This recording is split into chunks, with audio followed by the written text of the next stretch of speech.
Members of the United States Congress, thank you very much. And to my fellow citizens, America is back.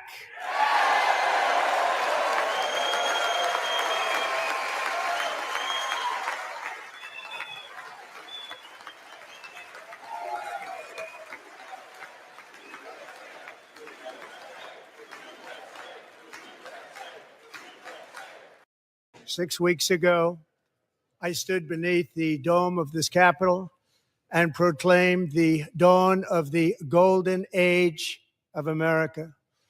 From that moment on, it has been nothing but swift and unrelenting action to usher in the greatest and most successful era in the history of our country. We have accomplished more in 43 days than most administrations accomplished in 4 years or 8 years, and we are just getting started. Want to get it off your chest? You're in the right place. They accuse this show of being run by boobs. Well, let me tell you about us boobs. We're real and we're spectacular. Want politics and fun sprinkled with a lot of laughs? Heard in every state in the Union and 1,000 cities around the world.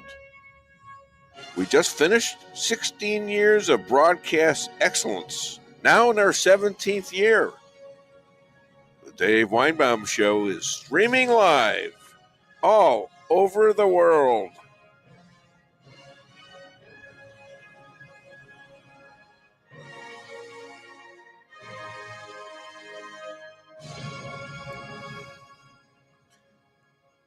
Man with many hats has no time to hang his head.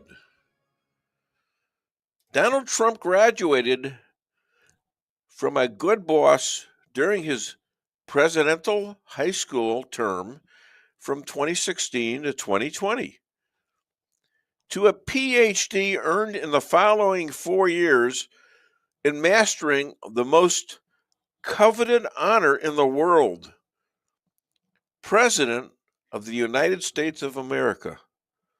And some might say, like I, the benevolent king of the world. His final test on July 13th, 2024, when he was shot at 8 times in Butler, Pennsylvania, and survived either with amazing luck or, as he and I see it, an anointing of God. The spilling of blood on one's right ear, right hand, and right big toe is what God told Moses to do to his brother Aaron, only using ram's blood. It's in the Bible, in Leviticus. You can actually look it up. I did. Trump commented on this Tuesday night, and he believes this was God's doing, and in my mind, his final test to be God's representative to the crazy world after the evil, sick Biden, Kamala, Obama, also known as the latter's third term. If you witnessed the evil acting out of the Democrats on Tuesday night, you saw the Democrats with cluttered signs, some but not all with pink uniforms, and Al Green standing up with his cane, refusing to stand down as he waved that cane at Trump. When they required him to leave, embarrassing anyone left in that hellish party, the Democrat Party, Trump reached out to the devil and tried to turn their minds, but they refused him. As they turned their backs on him, America, and in my opinion, God. Only God is privy to their destiny if they don't turn their hearts. Remember, when you reach for the stars, you have to look up. The American dream is unstoppable, and our country is on the verge of a comeback, the likes of which the world has never witnessed and perhaps will never witness again. There's never been anything like it. The presidential election of November 5th was a mandate like has not been seen in many decades. We won all 7 swing states, giving us an electoral college victory of 312 votes. Okay, it's the Dave Weinbaum Show. It's Friday. Wait a minute. It's not Friday, is it? It's not. What the hell are we doing here? We have no idea. Wait a minute. How do we all We have no idea. screw this up so badly all together? Oh, my goodness. I think we got our days. JP, it can't be Friday. And now it's Thursday. Thursdays or It's Thursday. we talked about maybe like What are we going to pre-Friday do now? something. Wednesday and Monday, Dave? I don't think it works. No. Sunday, Dave? No. No. They can't all be your days. And look at this. Look at this. I got to show this close up because I was pulling out a big old. I don't know if I can get this right. I was pulling out a big old mouthwash bottle, plastic bottle, and I scraped my hand on the well and superly sharp top of that cabinet, and I took a chunk out of my hand. So my lovely bride, who is, and she hates me to say this, she's a minister, and she's subject to being a minister that wants to convert people to Christianity, and it even mentions it, Jews.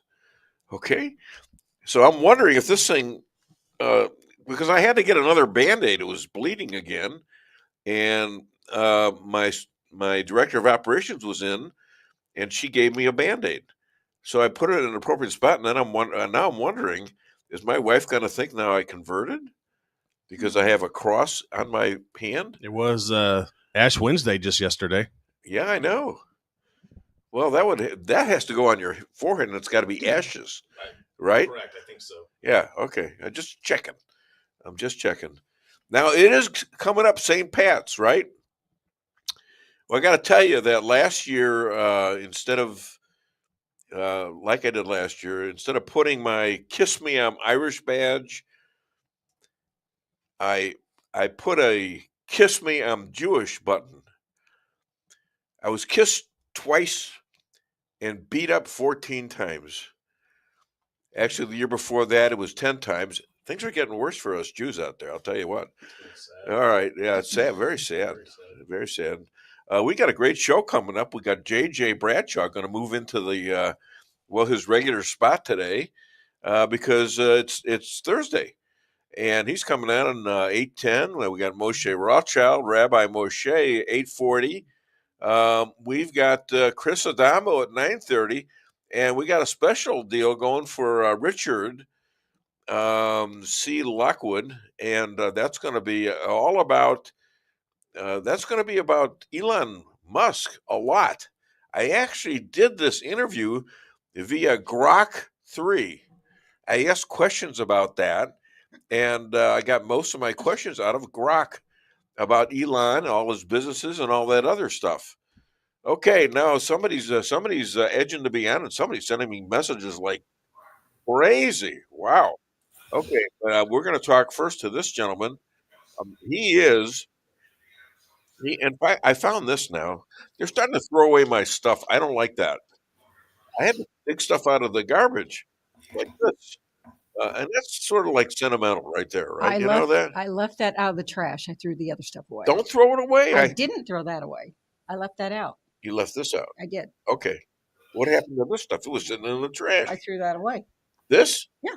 Well, I don't want to throw it away. That's why it's there. Well, it's ripped up paper. I don't care. It's notes. It's notes. And I use these things. I have quotes and jokes in these things. Okay? So you don't like it? I wondered who did that. Oh, my God. The person trying to clean up No. after you, as And always. meanwhile, this gentleman is looking at me like, what are you, nuts? You want me here to talk, not for you to talk, so I'm going to get right with it. This man is an expert. He is an expert on the Constitution. And we have a lot of Constitution to talk about today on some of the rulings that are coming down from the Supreme Court, no less. And he is 300 or two. Well, he's not over 300, I can tell you that, but he's 256 years old. He hasn't quite made it to 360, but we're hoping. And he'll still be collecting Social Security by then, apparently. So please welcome, all the way from Rolla, Missouri, my friend John Jeffrey Bradshaw. Good morning, Dave. Good morning, JJ. How are you? You know, it's been a busy week. I'm doing pretty well in the process of quietly drowning in all the stuff that's coming out of Washington. But It's good kind of drowning. Wow. They're throwing it at us faster than we can absorb it. Yeah. I have a little update from last Friday after the show was done. In the Oval Office, Zelensky, Vance, and Trump had a little powwow. They did? After the show? Yeah, that occurred after the show. Oh, okay. Yeah, all right. Yeah, so we didn't get to cover it, but Right. in essence, they beat up Zelensky and sent him to the curb Yeah. because he tried to renegotiate what was considered to be a Dunn Minerals deal in front of network television. Yeah. Now, maybe you do that in Eastern Europe. I don't know, but we don't do that in the United States. So he was sent packing and has since come back, tail between his hind legs, saying, yeah, maybe we ought to do this. Well, fella, Trump drives a pretty good bargain, and you're not going to win. So if I was you, I would capitulate, sign the damn deal, and let's be done with this. Yeah, Okay. I think that's what's going to happen. Yeah, I was thinking that this guy, the oligarchs there and him have stolen probably maybe $1 billion or $2 billion of those dollars that went in, maybe more, maybe less. And I don't have any proof of that, except that they're like that. So you might think that there would be an accounting for him, and I thought he might be disappearing instead of confessing. I think he may be booted out as president, and perhaps that's a righteous thing. Well, they've had no elections there since this war. Well, he declared martial law, so that takes care of that. But I was listening to something just before the show. 2 Washington Post experts both blamed Trump for this because he's a bully. It's the Washington Post. I'm listening to this thing. I said, it's the Washington Post, Dave. What do you expect? They not know that this was a done deal? That this wasn't supposed to happen, and everybody was in agreement that the deal would be signed. This was ceremonial. They even had lunch for everybody ready. And I think he took his Big Mac and got back in the limousine and left. Yeah. Now to this week. Obviously, the biggest news of this week, the one that made the headlines anyway, is Trump's speech in the joint session of Congress. And there was an awful lot that went on there, and I'm prepared to talk about some bits and pieces of it that I found to be interesting. Please. You mentioned in your monologue, Al Green got escorted out. Now, a lot of people don't know who Al Green is, but he's a nut job. Mayor of Houston, I think, at one time. He's a Democrat from Texas. And radical, crazy man. How they elect these people is beyond me. But of course, he attempted to disrupt the session and got escorted out by William McFarland, He who was is waving a cane. He was waving a cane at Trump like he was going to come kill him. yeah. That's Well, what I thought. the This guy guy's a going to nut jump job, over. but he's fairly representative of the Democrats that sat in Well, that yeah. auspicious dome. You note that they all sat. They wouldn't even stand for some really heart-wrenching stuff. And I'm sure they were all instructed to do that by their gulag leaders. How do you not stand for Laken Riley's family, the murdered? How could you not stand for Great. DJ, who was made a DJ. Secret Service agent By at the way, age 13? you know where they live? They I live do not. They live in Al Green's district. Well, Him and his dad. aren't you Okay. well represented? Yeah. But one of the things that struck me is a lot of the Democrat women were instructed to wear pink or red, ostensibly in solidarity for women's rights. However, there was a bill called Protection of Women and Girls Sports Act, which was initiated by Tommy Tuberville, of course, Republican, needed 60 votes in the Senate to pass. 51 to 45 was the vote. Every single Democrat voted against that bill. So tell me, how is it, Democrat ladies, that you could wear pink in support of women's rights and then vote down a bill which would have supported women's rights? How do you do that? Well, you do that because you are the party of the insane. And I've been reading an awful lot this last week after that speech. Oh my God, the comments just flew. And the Democrats they're losing support big time, even from their moderate base. Yeah. Now, the left-wing nut jobs still support them, and they always will because, well, Dave, they're left-wing nut jobs. They're going to support them. But I got a little bit of statistics I want to read to you. Please. That support what I just had to say. Are you ready? Yes. This was a CBS News YouGov poll. Now, CBS News is kind of a left-leaning, although they claim to be mainstream news media. And YouGov is more or less centrist pollsters. This is taken the day after Trump's speech. And here we go. 77% support his plan to cut government waste and spending. 77% back his immigration and border policies. 76% approved of his speech. 76% approved of removing congressmen who interrupted his speech. 74% say his speech was presidential. Wow. And it was. 73% support his stance on Russia and Ukraine. 68% say it made them feel hopeful and proud. 68% says he has a clear plan to tackle inflation. 68% says he accurately described America's crime crisis. And finally, 63% says he focused on issues they care about. This is a poll. How big are those numbers? They're huge, in the Dave. polling world. They are absolutely huge. Yeah. If Biden had been in that same position, he would have gotten numbers on the order of 40%. Of course, he's an idiot. Trump came through in this thing just shining. Oh, it looked like a campaign speech. It looked like a rally speech, but it was done. It was a speech of a master. This guy is now mastered this job. This is not his first rodeo, Dave. PhD, baby. He's a PhD now. Last time he was an excellent high school graduate. Now he's a PhD. You know, that speech, Gene and I watched every scrap of it. And then we watched a little bit of the Democrat rebuttal. I turned her off after about 10 minutes. But the Dems came to this thing with nothing, a few signs, and ordered to sit through the entirety of it and perhaps throw some catcalls at him. And Trump slid right over that, steamrolled them. They came off looking like idiots. And their behavior in this thing was like a bunch of 6-year-olds. Shame on you, Democrat Party. you got nothing to go on. You got nothing that the United States of America citizens want, nothing. And you showed it at that thing. And they keep digging the hole.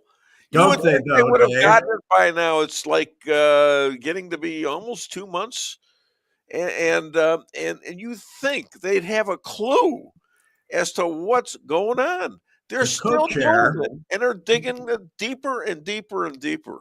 the co-chair of the DNC said in a meeting the other day that it's not their policies that stink, that people don't want, it's their presentation.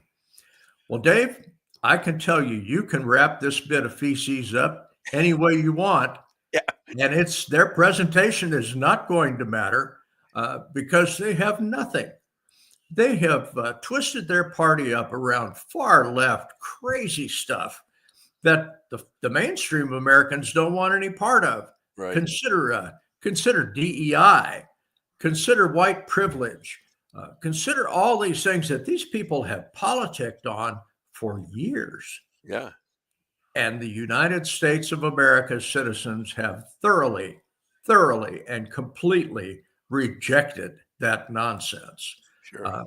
Good for us. It's about time that the mainstream America people actually had a voice in all of this stuff. Now, Trump, God, I love the guy. Yeah. Remember Abbey Gate? Abbey Gate was as we were leaving Afghanistan in that disgusting manner. Yes. And a terrorist suicide bomber blew himself up, killed That's 13 Americans. The guy that was the mastermind for that is a fellow named Mohammed Shekifar, or Shekifullah. I don't do Arabic very well, but our intelligence communication or departments communicated with Pakistan, where the guy was hiding out, and extradited him to the United States of America. Yeah. Bondi and Patel were there to meet the plane and welcome him. And Ratcliffe, the justice system of the United States, was the guy that cooperated with the Pakistanis to find him. That's absolutely right. Yeah. Now, our relationship with the Pakistanis has not been good for an awful long time. Which is another good thing. How they managed to get over this, I don't know. It's probably Trump approached it that way. That you know what, we don't get along with them, but let's see what will happen if we ask them to cooperate with this. Well, now they're getting along a little better. So that's an opening. We have a powerful leader sitting in the Oval Office now instead of somebody who's a sock puppet. So this is amazing to me because they rounded this guy up. He is Monday going to be in front of a judge to be arraigned and faces a potential of life imprisonment. Sure. In our country. If they're in D.C., they'll let him out in one day. I don't think so. This is a new regime. Okay. It's a different sheriff in town, Dave. Dave. The same judges and the same juries as they did for 1-6. I wonder about that now. This is federal, and we've got new federales here that actually are interested in the Constitution and in providing justice. I'm so pleased about that. Yeah. DoJ, our DoJ numbers are up to 105 billion that they have actually managed to get back into the coffers of the United States. We had a little Supreme Court decision the other day that surprised me until I looked at it a little closer. The court 5-4 ruled that we have to pay some of these contracts that were done through USAID. And we're up to $2 billion with a B. About $2 billion. When I got to looking into it a little deeper, though, what the Supreme Court said was you're going to pay these contracts that have already been executed. Those services have already been delivered. Okay, I might buy that. They made no mention of contracts that are pending that have not yet been billed, and I think our executive branch is well within their rights to not pay those. So it's mixed bag from the Supreme Court. I was a little surprised. It's a presidential decision, and they got it wrong. One of the Supreme Court justices was absolutely shocked. He was stunned. The Supreme Court would rule to take away $2 billion away from taxpayers. He wrote it like that too, and and send it to groups that are, giving circumcisions to grasshoppers or something like that, Yeah, the Supreme Court more or less got it wrong. It was mixed. Will I hold it against them? No, I think they have our country's best interest in mind. But I was a little surprised about that. There's 3 or 4 of them that are very shaky. Let's talk about You're a constitutional expert Epstein for a minute. Yeah. Pam Bondi released a couple of 100 pages of Epstein stuff a while back, phase 1. Yeah, that was already available. And then she discovered a whistleblower in the FBI office in New York that about 2,000 pages of transcripts, photographs, all manner of things was being held by them. Now, she said on network television that she had been assured by the FBI that everything Epstein had been given to her. Well, of course, she got lied to by these folks. Patel was ordered by her to look into this. Not only did the man send them a strongly worded letter and a phone call, he went to their offices and said, hand it over, boys. And remember, there are going to be repercussions for you holding out on this. As a result, there are 10 FBI people pretty high up in that New York office that are suspended. They are working with pay from home now. And I'll bet you a nickel that their security clearances get yanked within the next couple of days. And they'll probably be fired. They will ultimately, or they will resign. So where are the papers? Who's got them? Bondi has got them right now, and she's got a team of lawyers going through them to make sure that those who are innocent are redacted. Right, and you're talking about a lot of a couple of thousand pages. Yeah, and there's a lot of criminal stuff that went on. This is a woman, and Kash Patel, of course, is her minion. Yeah. That doesn't screw around, kind of like Donald Trump. Yeah. This is the FAFO, and we won't say what that is, but you're going to find out. And good, she has taken action against these criminal FBI agents, including the chief of that field office, who is, I'm sure, sitting at home listening to this show right now, wondering what happened to him. Good for you, Pam. Good for you, Kash. We all want to know about Epstein and the Kennedys. That's the interesting thing is that they've gotten all these people that are really good, really talented. That's the other thing Trump has done is he's surrounded himself with people that are of like kind, who are not afraid to get into it, and who will do what's right for the American people without having to push them to do it. You there? What I want out of my government, and this is the Congress, the courts, and the executive branch, is the best and brightest. That's what we deserve. That's what we should attract. And I think Donald Trump has managed to do that in spades. Congratulations to you. Some of them, I was a little surprised, managed to get through the Senate vote, but they managed to get it done. And he has got some wonderkind there, folks that are not going to accept no, folks that are not going to accept, well, this is the way we've always done it. Yep. Well, the way you've always done it is done badly. Perhaps we ought to try a different horse under this saddle, eh? Our southern border, Pete Hegseth, I like him. Sent another 5,005 troops to the southern border to assist the Border Patrol and ICE in their quiet closing of the border. Our numbers are down to practically nothing. Incredible. As far as illegals entering this country. That this would be this quick. And now we've pretty much declared war on the cartels. Yeah, isn't that cool? Isn't that cool? It's amazing. Let's talk about a little bit of leftist garbage, and that is National Public Radio and PBS. Yeah. Those have turned into left-leaning organizations. They don't even try to hide it anymore. I occasionally listen to NPR until some socialist garbage comes on, and then I turn it off.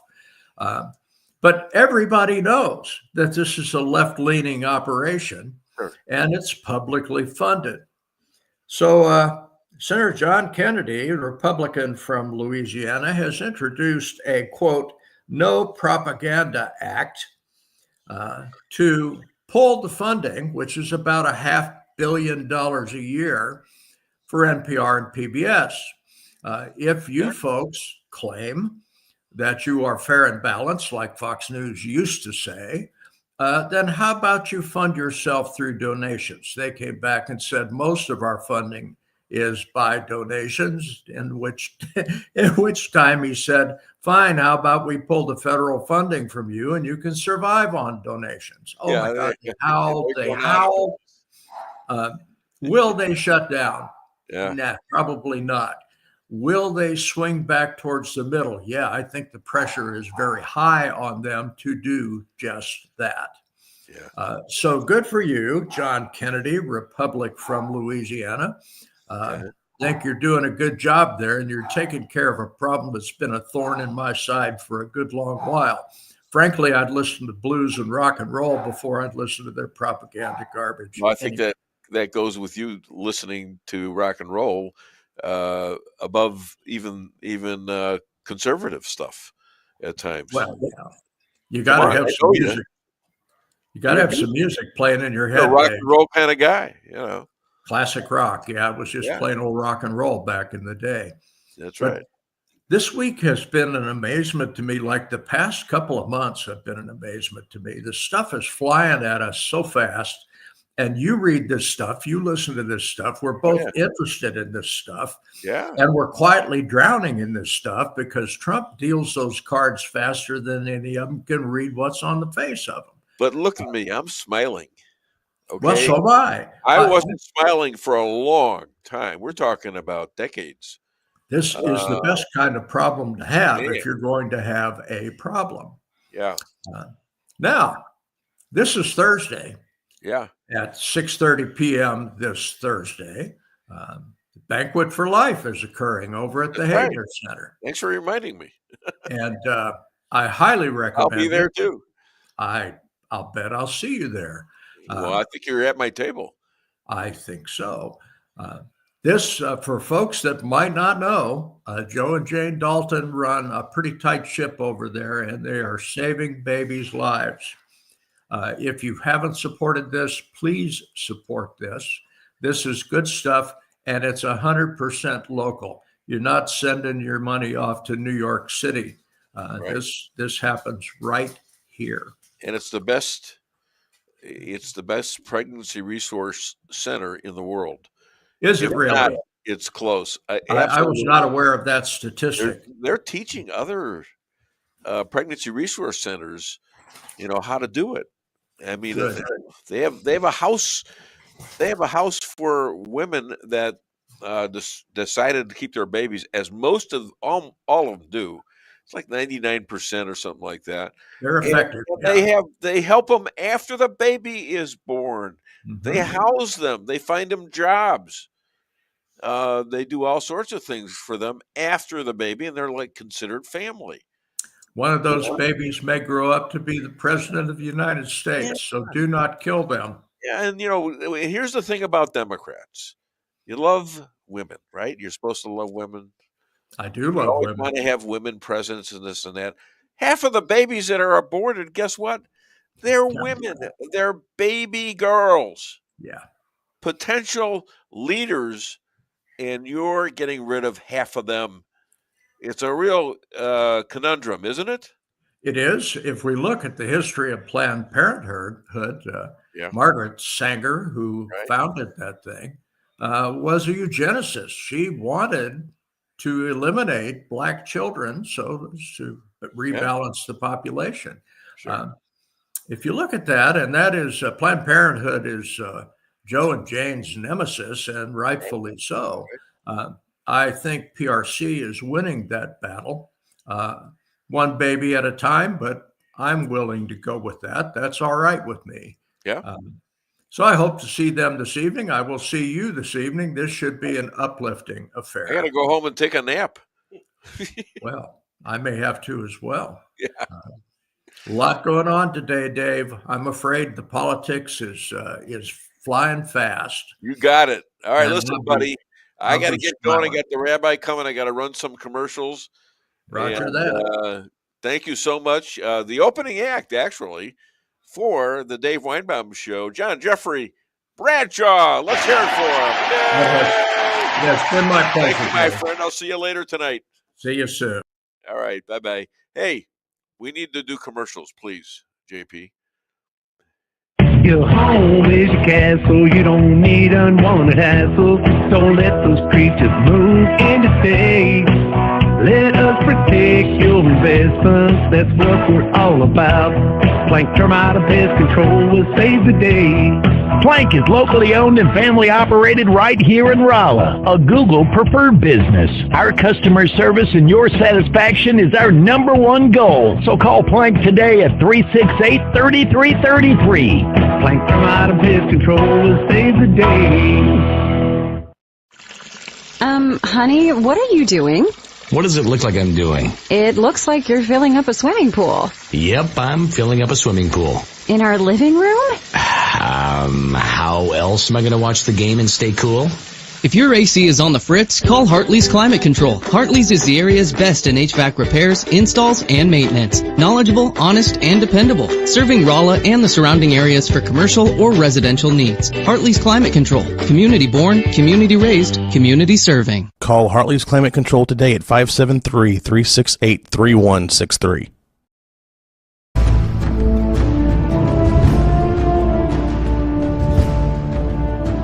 Never be too coy to tell your friends and family about koi sushi and hibachi. Celebrate the best Chinese-Japanese restaurant in the Midwest. Call 573-426-5551 to make a reservation or order takeout. Locally owned, 1808 North Bishop, Rolla, Missouri.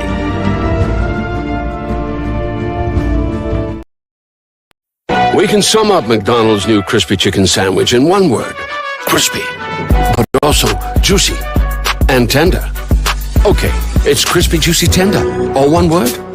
But then, also pickle. Oh, and potato bun, which is two words. Okay, we can't sum up our new crispy chicken sandwich in one word, so you'll just have to try it to understand it. Order ahead on the McDonald's app at participating McDonald's. Ba-da-ba-ba-ba. Merrill's Quarry and Asphalt, 40 years serving cities, counties, and everyday businesses with driveways for people who live and work in our little piece of heaven right smack dab in the middle of America. Call 573-578-9101 for your free estimate of rocking, rolling, paving, driveways, sealing, and striping too. That's 573-578-9101 for your free estimate. At your locally owned Price Chopper, our standards are high because we know yours are. See for yourself what an incredible fresh selection of grocery items we have in store. Talk to our expert meat associates about what you're looking for. They're happy to meet any special requests like custom cuts, or see our expert produce associates on how to pick out the best fruits and vegetables. Quality in the deli means fresh, full flavor, and always delicious. If you're craving fresh baked goodness, we have that too. You can expect the best selection and the best value while interacting with our friendly and knowledgeable employees. You can find what you're looking for fast and easily at the best prices at Price Chopper. Fresh savings every day.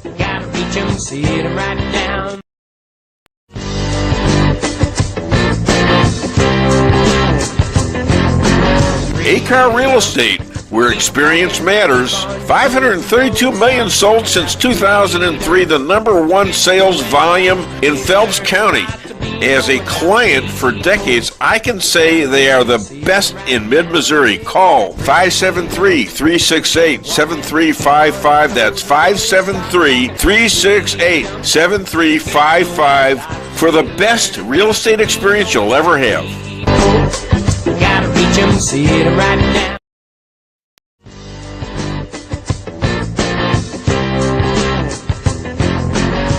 Insurance going up like crazy? Daniel and Henry Insurance is one of the largest private insurance companies in the world.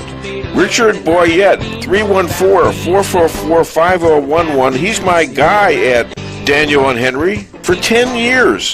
Business or personal, call Richard at 314-444-5011. He's the best. Maybe it's for a kitchen you've always wanted. Maybe it's just to have a little extra room. Whatever the reason you're considering a new home loan, it's good to know that Town & Country Bank will guide you in the right direction. Our experienced local lenders are here to help you with a new home construction, remodeling projects, and fixed and adjustable rate home loans. You can even start the process online by clicking Online Mortgage Center at tcbanks.com. Smart, friendly solutions. Town & Country Bank. Member FDIC, Equal Housing Lender. All right, we're back, and I'm waiting for the rabbi. He's not on yet. See, this is what happens sometimes when you move your day, and they forget it, and then you're screwed up here. Maybe you can contact him via that. Did he okay it? He saw it. All right, well, ready for you. That's good. We'll see what happens. He's active 15 days ago? I don't think we'll see him. Anyways, all right. If you want to call the show, by the way, it's 573-578-2700. That's 573-578-2700. And yes, you can call if you're a liberal. Just don't cuss me out or stuff like that. Well, it's been done. You can also leave us a comment on a few different ways. You can do it on Facebook, you can do it on X, YouTube, and also on Rumble.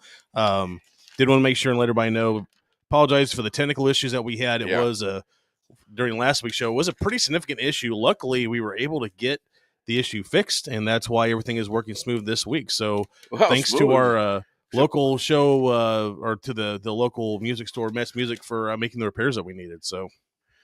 And the interesting thing is we had a good turnout last week. I mean, we had a kick butt show. We're on TikTok because of my son, and we're on YouTube because of my son. That's Aaron Weinbaum, and we're also on Rumble. Because of JP. And by the way, I want to say hello to Rick Henderson out there. In Salem, Missouri. He does all the bits and the clips, and he was telling us yesterday. See, I had to wait for the clips that I could get from Tuesday night's Trump speech. And as a matter of fact, while we've got the time, let's play a couple of the Trump clips. We won the popular vote by big numbers and won counties in our country.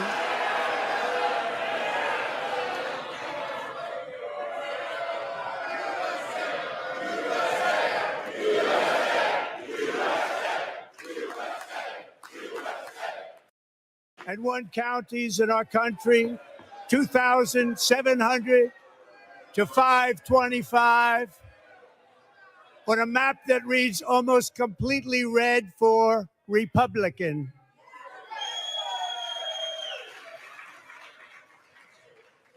Now, for the first time in modern history, more Americans believe that our country is headed in the right direction than the wrong direction. In fact, it's an astonishing record, 27-point swing, the most ever.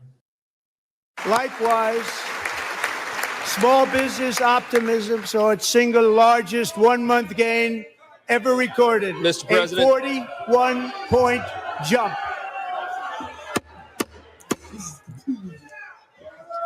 Members are directed to uphold and maintain decorum in the House and to cease any further disruptions. That's your warning. President's speech. Some members of Congress have interrupted the president's speech, and members are Republican engaging members have in willful and continuing down. breach of decorum, and the chair is prepared to direct the sergeant at arms to restore order to the joint session. Looks like Democratic Congressman Al Green was disrupting, shouting, "You don't have a mandate." And then House Speaker Mike Johnson was trying to restore order to the room. President Trump has paused his remarks.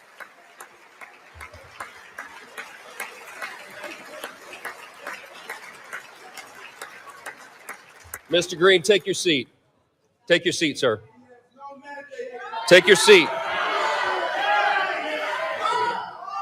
Finding that members continue to engage in willful and concerted disruption of proper decorum, the chair now directs the Sergeant at Arms to restore order. Remove this gentleman from the chamber. The past 6 weeks, I have signed nearly 100 executive orders and taken more than 400 executive actions, a record, to restore common sense, safety, optimism, and wealth all across our wonderful land. The people elected me to do the job, and I'm doing it.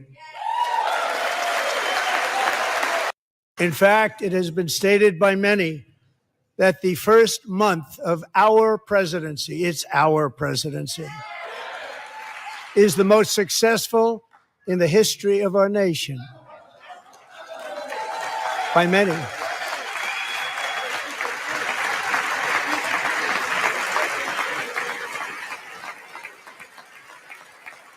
And what makes it even more impressive is that, do you know who number 2 is? George Washington.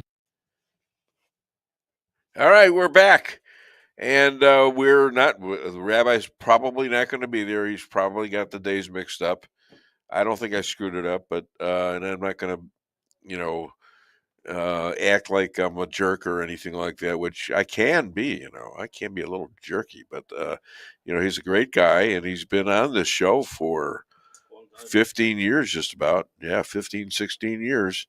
Introduced by your mother way back when. So, but I'm pretty sure I said, if you look back at the messaging, I can tell you whether I said Thursday and that. It said Thursday on there. Okay. So, yeah, all right. it did. Yeah. Okay.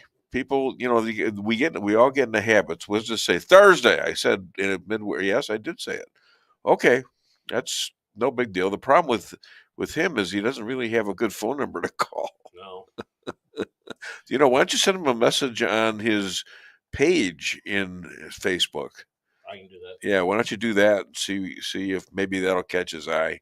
I mean, I got like 45 minutes there. And by the way, JJ was talking about, this these groups that they're politically left.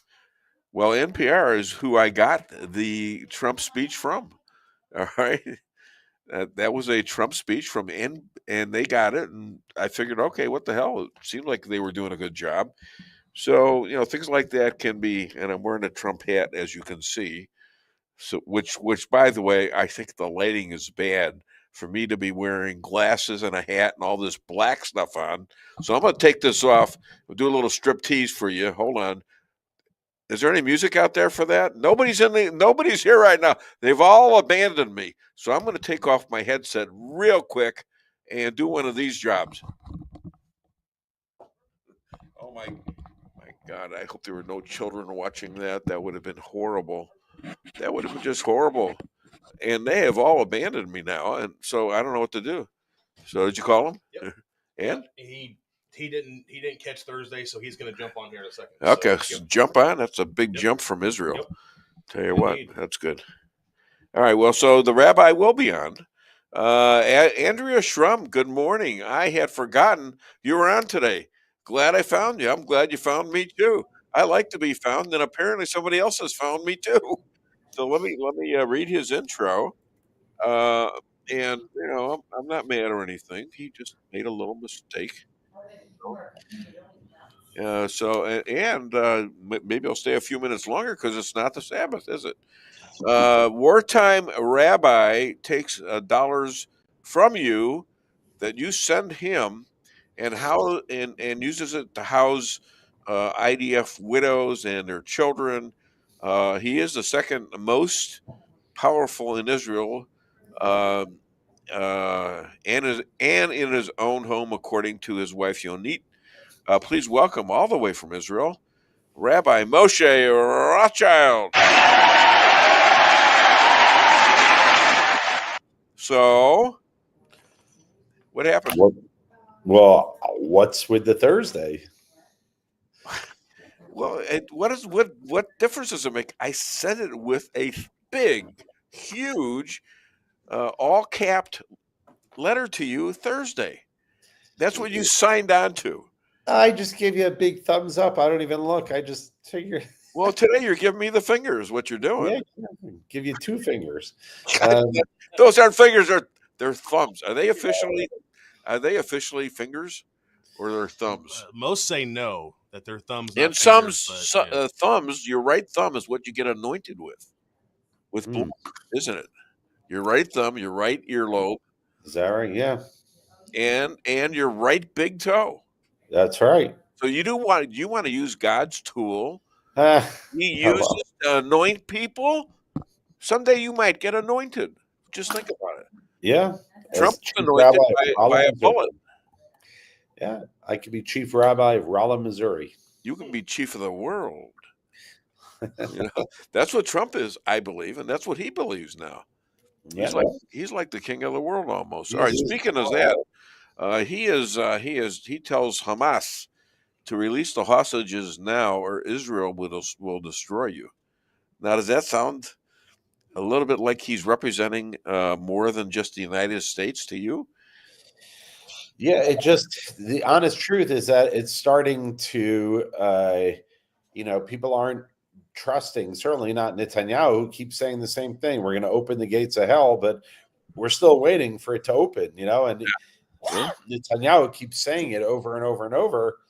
And whenever they report it in the newspaper, if you look at the comments on the bottom on the online, it always says, yeah, right. We don't believe you anymore. Well, not all of them. Not all of them. Not all of them are in that state that I see. I look at the Post. Right. But I'm saying, how many times can you say the same thing? Netanyahu's been saying it for a long time. Well, he's been saying since 2005, basically. I'm not even talking about that. I'm just saying, since Trump got in office, Netanyahu once a week, he tells them, I'm warning you, that's it, last chance, let him out, last chance, They've got the wrong mindset. They got to return those. They have the wrong mindset. If they're not going to return those hostages, dead or alive, and what they've done to these hostages is more than just. I mean, they strangled little kids, little babies. They strangled them with their hands. Okay, these are evil. They did. They do not deserve to live, especially if they're the one that instigated the war. Right. But if we just keep talking big and not actually do something, it gets more and more dangerous every day. Yeah. So I'm hoping something happens. Maybe they're waiting for the shipment of arms to arrive. I don't know what they're waiting for, but I'm ready to open the gates of hell. Where's Ron Dermer? What's he doing? He's the chief negotiator now. No. Yeah. Ron Dermer, the ex-ambassador to the United States from Israel, on my show in 2015. Yeah. Thanks to you. And father was mayor of Miami. Former mayor of Miami. Father or him? His father was. Father, and his brother, I think, was too. Oh, really? That I don't know. I don't know that, but yeah. He played high school football in Miami, just like you did. High school football. Do you know how big that guy is? I never mentioned that to him, by the way. He reminds me of some of the guys I went up against, though. I swear to God. Yeah. I think he was a quarterback. He told me he was that. I still didn't tell him. I don't know if I mentioned I did not mention it to him. I didn't want it to go there because all the time that I had to talk to him was being restricted by his people. And it wasn't like he was in knowledge of it until he turned around and said, hey, get off of this guy, all right? I want to stay and talk to him for a while. It ended up to be a 30-minute or so. And it was really good. I really appreciate that. And of course, you've never gotten him back either. But there's the dig. Second most important man in Israel. And maybe third because of Ron Dermer. Because Ron Dermer has been by Bibi's side since the start, just about since the early 2000s. Isn't that Yeah. true? Yeah, that is true. Yeah. Yeah. They've been, yeah, he's been in and out of different roles in the government with Bibi for many, many years. Yeah. It's incredible. All right, Yeah. let's go back to the USA is going to discipline Columbia students who both in what they did last year and Barnard students for this anti-Semitic attacks on Jewish students, locking them out, saying "river to the sea," which means kill all the Jews between the Jordan River and the Mediterranean, and they're still doing it. And I think Trump is going to send some of these people back to their home country, wherever that is.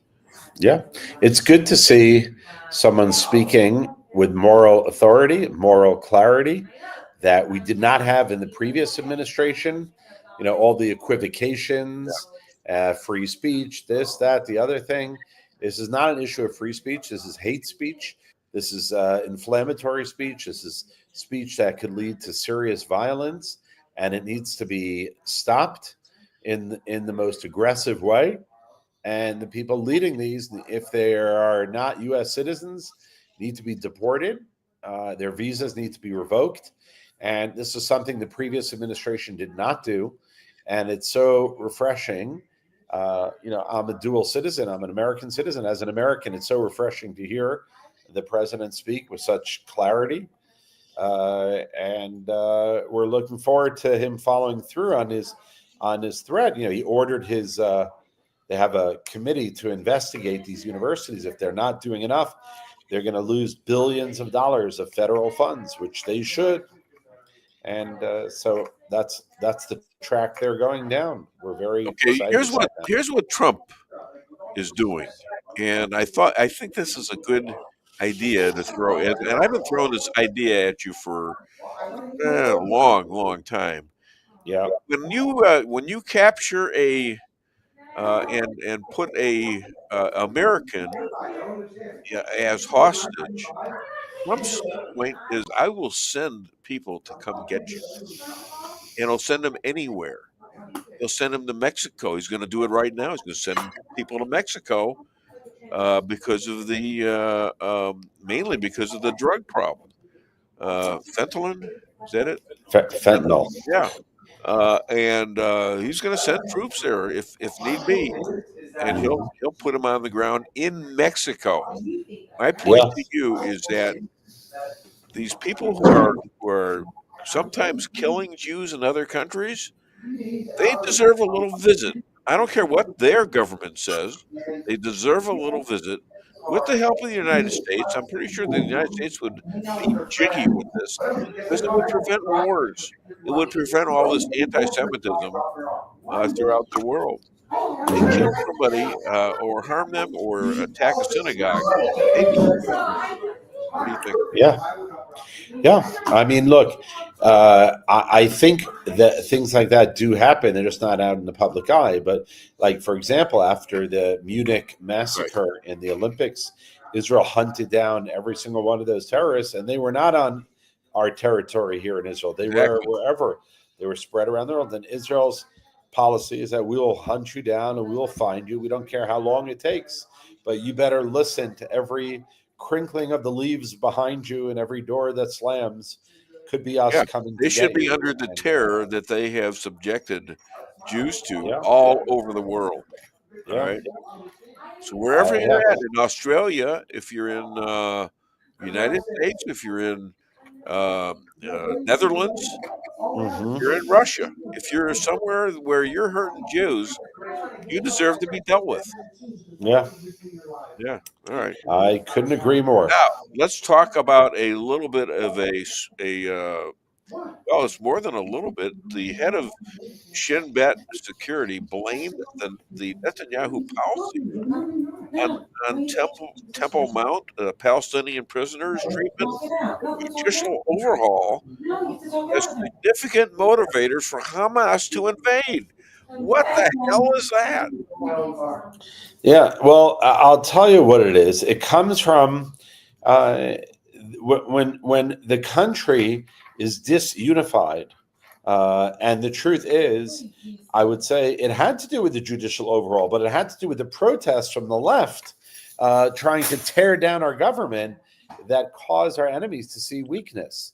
And when you had protests of the left wing in Tel Aviv, really protesting Netanyahu, but hiding it under the guise of everything else in this Netanyahu derangement syndrome, a close relative of Trump derangement system.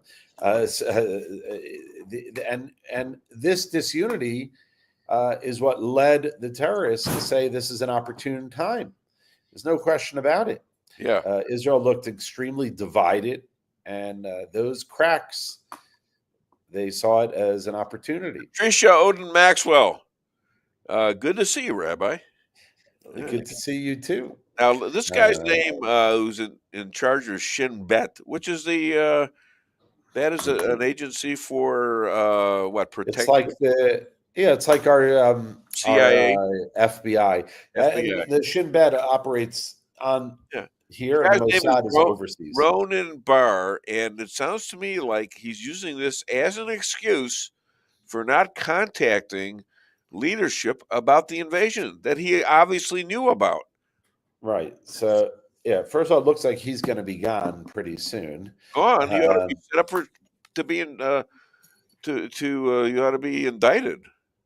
Yeah. My God, if he knew there was an attack on Israel on 10/7, and he's justifying it, and he's justifying the attack, and then you find out that this guy didn't tell the Bibi Netanyahu about what was happening at the border. Right.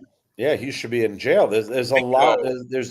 There's been a lot of talk since the beginning that the left in this country who wanted to tear down the government saw this as a way of finally getting Netanyahu out, and they let it go. And they I don't know if these are going to, they're still under investigations and so on, but it could be they didn't realize the extent, but they just thought it would be, a terrorist attack, and then Netanyahu would be out, but not realizing the extent. 7 hours before someone showed up. 7 hours. Some places they didn't show up at all. The terrorists came and left, and did whatever they did, and they didn't show up.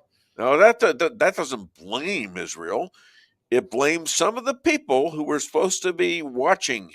Yeah, the Southern Command. He had the job of guarding Israel with information. Yeah. So the Southern Command, the guy named Finkelman, he's gone. Our defense minister, he's gone. What is the Jericho walls plan for Israel's destruction? What's that? Do you know? The Jericho walls plan for Israel's destruction. I think that was the plan to literally, in the same way in Jericho, they surrounded it and then just everyone attacked together. I think that was the idea. Now, it says here also that IDF kills head of Hamas in Jenin. In Jenin, yeah. Jenin. Okay. Israel's concerned about... What's that?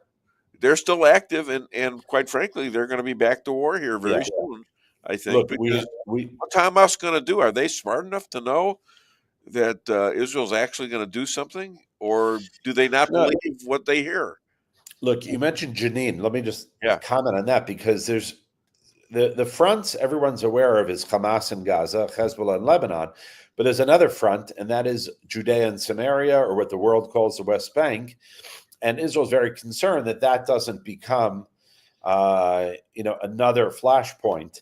And so Israel, the last couple of weeks, has been operating very strongly throughout Judea and Samaria, the West Bank, and where Jenin is found, and even bringing in tanks and trying very hard to uproot and to eliminate as much of the terrorist leadership as possible, so we don't end up in a situation like Lebanon or like Gaza. So there's a lot of preemptive things going on. What you just mentioned, taking out a Hamas leader in Jenin. Yeah. Also Nasrallah, I think he was Lebanese. I think that was Hezbollah. Hezbollah, yes. Yeah, according to his son, he was deeply disturbed by the beeper attacks. Deeply Yeah. disturbed. It was demoralizing, and Yeah, that was the whole idea, wasn't it? Yeah, exactly. And without was, killing hardly any of the innocent bystanders, if you can call them that. I was about to say, if there is such a thing, if but, there is such a thing, yeah. So that will go down in history as one of the greatest military successes, or whatever you want to call it. Really incredible. Absolutely. Hollywood applauds Palestinians. What BS? Hollywood. Most of them. Yeah, Jews. let's send them all. Let's empty out Gaza. Send them all to LA. Yes, send them to all. No, why don't they should each take in a family, and we'll send them to their mansion. Someday we'll take over California even. Bring it back into the Union. Yeah, exactly. I'll tell you what, Trump is saying things like, what really got me going was getting shot in the ear, and the way that thing turned out, and that I think that was an anointment by God. That is in the Bible, correct? When Moses anointed Aaron. Yep. It's in Leviticus. I'm quoting Bible stuff to you, of all things. That's just wrong. So he's saying, he says that really changed me. I feel like I've been assigned by God to do this and to do it as well as I can. He met with a group of hostages that had been freed. Yeah. And they said to him, you were, destined, by God. And yeah. And I think he believes that. Yes, they came to the White House recently. Yeah. 8 of them. All right, Dave, I got to get going. Sabbath already? You're having Sabbath on Thursday? You're late. You got to get going? I really got to. I got a bus in 4 minutes. I got to make it to Jerusalem. Well, you put me off. You can put him off. 15 years we've been doing this. What the hell is wrong with that?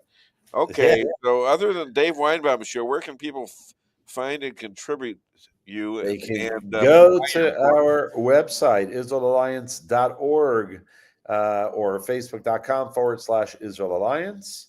And we'd love to hear from you. And now that you have time for that, I'll give you something else.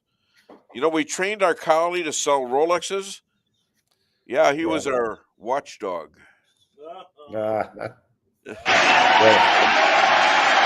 Okay, thank you so much. Yeah, go away. Just run away. Run away. All right. Shabbat shalom. Bye-bye. Bye. All right. Well, man, they're all in a hurry. Oh, my God. He's late. He was late 15 minutes, for God's sakes. Oh, listen, I got to go now. I got to run, Dave. I still had a bunch of questions to ask him, but okay, that's fine. Coming up, we have Chris Adamo, and I don't have a full house today, and I did that purposely.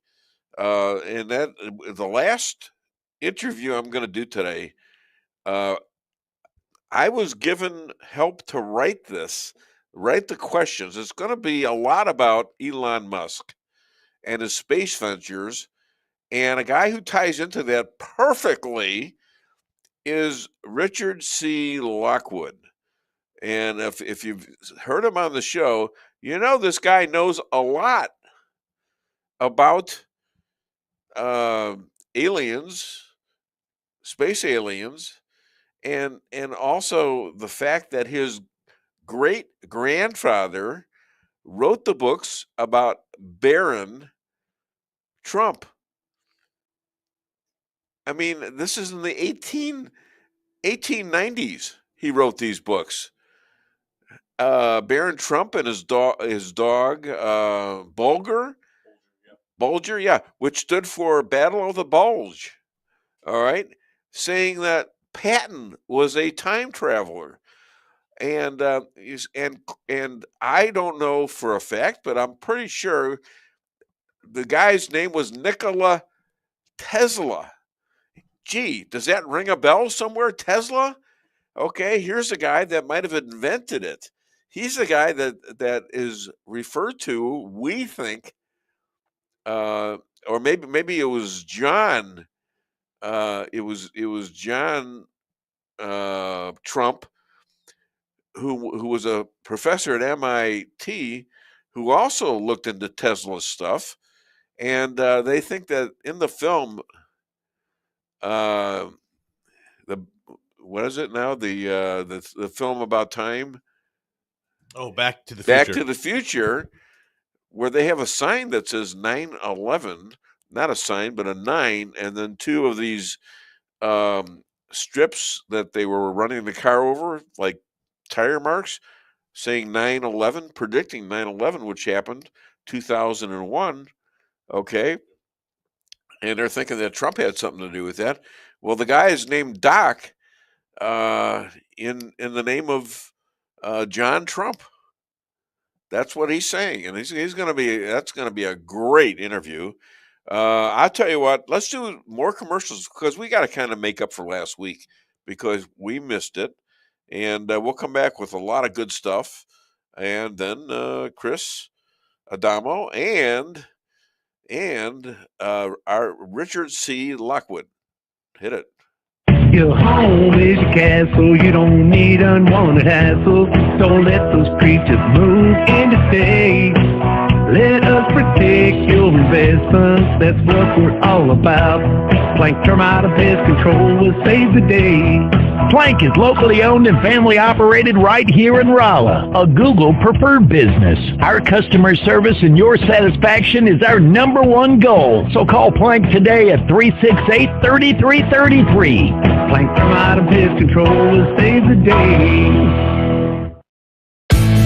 With warmer temperatures right around the corner and allergies ramping up, now's the time to get those AC units serviced. At Hartley's, we pride ourselves in offering outstanding service with fast response times. With proper maintenance, you can make those hot days be a lot cooler and remove those pesky allergens that always seem to find their way into your home. Call us today so you can be living a much cooler and healthier life. Hartley's, community born, community raised, community serving.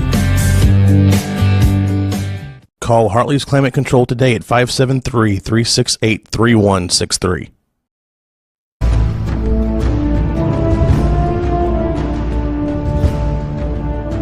Never be too coy to tell your friends and family about koi sushi and hibachi. Celebrate the best Chinese-Japanese restaurant in the Midwest. Call 573-426-5551 to make a reservation or order takeout. Locally owned, 1808 North Bishop, Rolla, Missouri.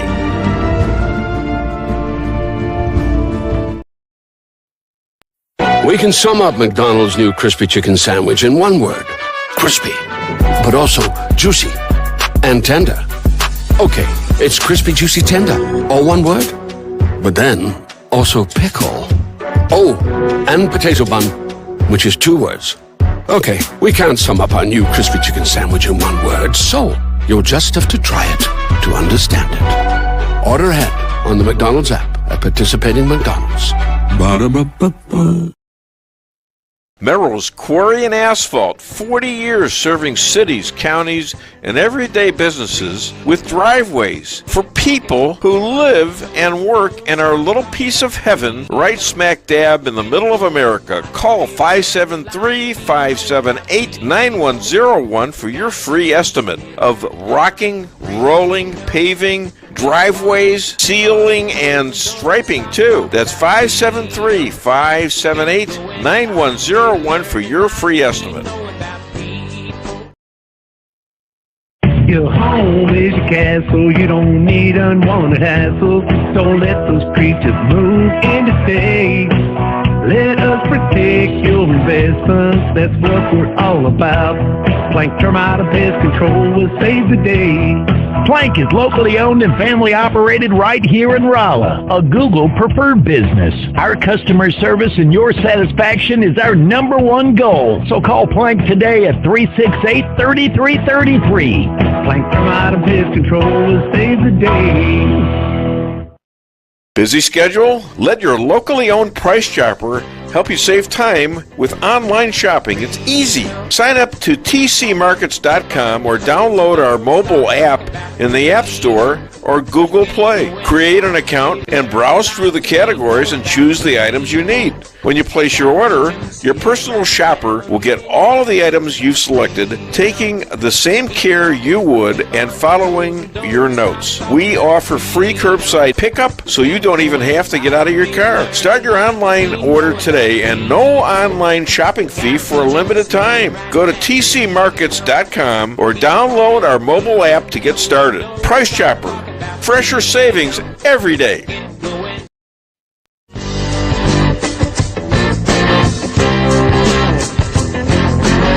A-Car Real Estate, where experience matters. 532 million sold since 2003, the number one sales volume in Phelps County. As a client for decades, I can say they are the best in mid-Missouri. Call 573-368-7355. That's 573-368-7355 for the best real estate experience you'll ever have. Gotta reach 'em, see it right now.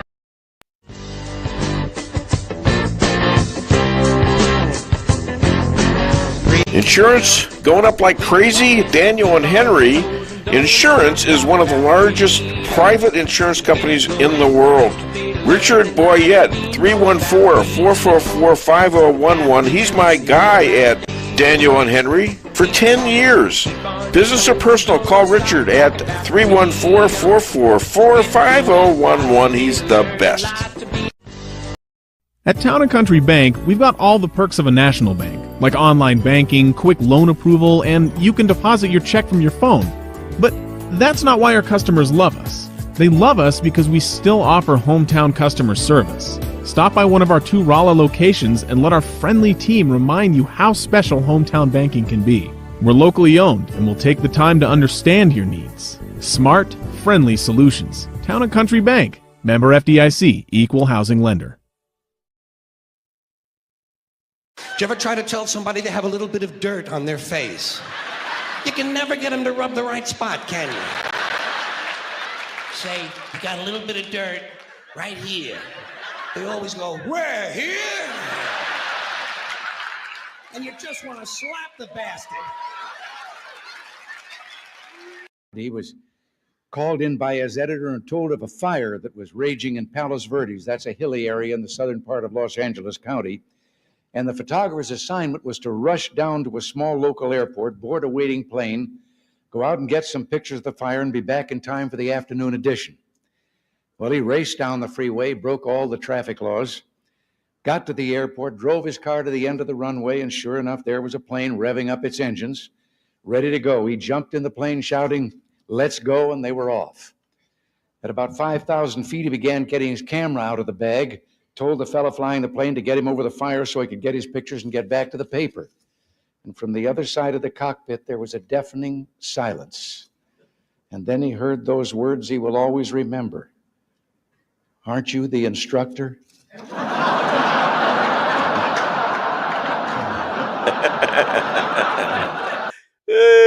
That's pretty funny.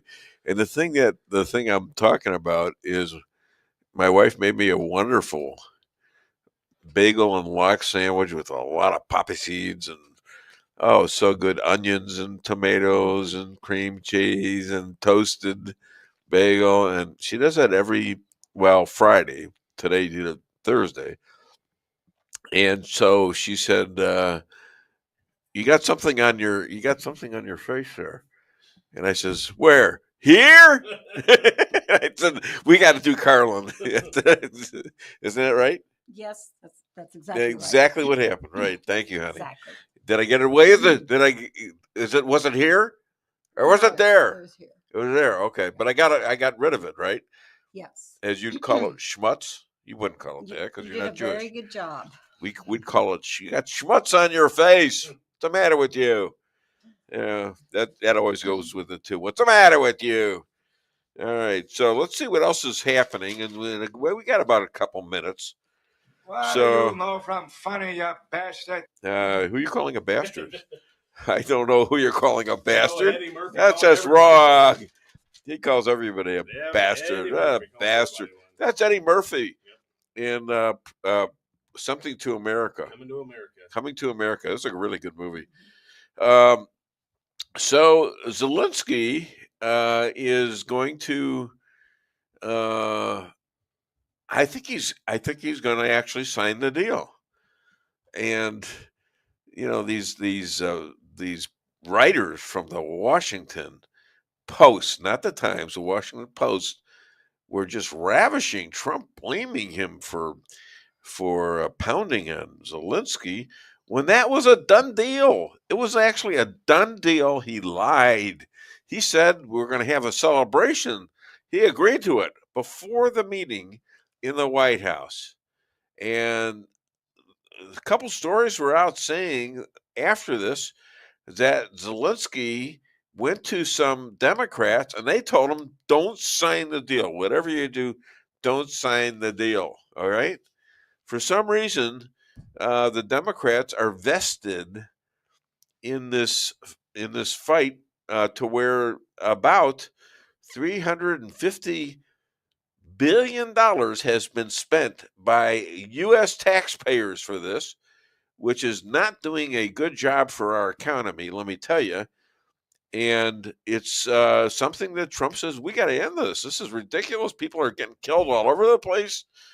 And so he's got this deal, and he's going to make them pay a little bit with the mineral contract, the rare mineral contract. And he's even got Putin that he can negotiate with. And this guy is nuts. His own people were sitting there like this with, hands in their faces. Like one woman was doing this during that meeting with Trump because they knew he wasn't supposed to do that. Nope. He knew he wasn't supposed to do that. So, hi there. Welcome to the Dave Weinbaum Show. What's your name? Where are you calling from? This is Joe Dalton. I'm calling from Rolla, Missouri. Hi, Joe Dalton. How the hell are you? So good, you wouldn't believe it. And today is a big day. It is the big day. The Banquet for Life is today, and I'm excited for a lot of reasons, but we've got some big news we're going to share tonight with people and surprise them a little bit. Good. It's just going to be a great night. You mean you're not going to give me a scoop for the show? Do you want a scoop? Of course I want a scoop. What am I here for? Why am I alive? I'm alive to have scoops. Okay. Since you're a former and future board member, I'll go ahead and give it to you. So don't push it. No. Go ahead. So the last year and a half, we've been conducting a capital campaign under the radar of everybody. Yeah. Just a silent campaign. And this campaign was to pay off our building and to provide dramatic updates to the outside of the building. And for those listening, you don't know where the heck we're at, right? But we're in a 44,000 square foot building. It's a 3.5 acre lot, 600 parking spots. And we only take up about 11% of the building. So what this does for us is decades down the road, the money from the other renters coming in, the other tenants, will be a perpetual fundraiser for us. Yeah. And it's going to give us that sustainability we need to know that decades down the road, the pregnancy center is still going to be there helping people because that money will still be coming in. So that's great. What we're announcing, and the big news is it's a big campaign. It's $5.4 million, and we are almost completely funded. We're 93% funded. Wow! So that's great. That's what we're announcing because it's not just when somebody hears $5.4 million, that's unbelievable to think about. That big number. Well, unless you're doing sex changes on mice. It's acceptable, but no, $5.4 million, and we're almost there. So praise God. Super. For that. Well, let's see if we can go over the top tonight. That's the scoop, and that's right. my goal, right? So we have. Thank you. I posted on your Facebook a link where everybody can watch online. So even though we're full and there's no more seats available, anybody listening can tune in. And I put the link on Facebook. It's supportmyprc.com. It's going to be on TV. Oh my gosh! I gotta comb my hair. That's not good. Well, yeah, your table's going to be right next to the my stage, wife's so laughing everybody at me. I have stubs. Okay, I could grow hair if I wanted to. That's wrong. You should apologize. If you're watching online, just to the left of the stage, you'll see a glow, and that's Dave's head. So, oh God, tell him how I was treated one time. Yeah, so the gentleman doing the closing prayer, the benediction, got up there, and he was just blown away that there were 65 different churches represented there. Yeah, and then he looked at you and said, "Even the Jews are here." He was shocked, singling you out. You know? I mean, I'm looking around like, are you talking to me? He's got 600 other people in the room, and he's kind of looking at me too. And I'm saying, was that for me? Oh, gee. Yeah, even the Jews showed up. That's funny. You're not the only it one. was There's funny. a couple more, by the way.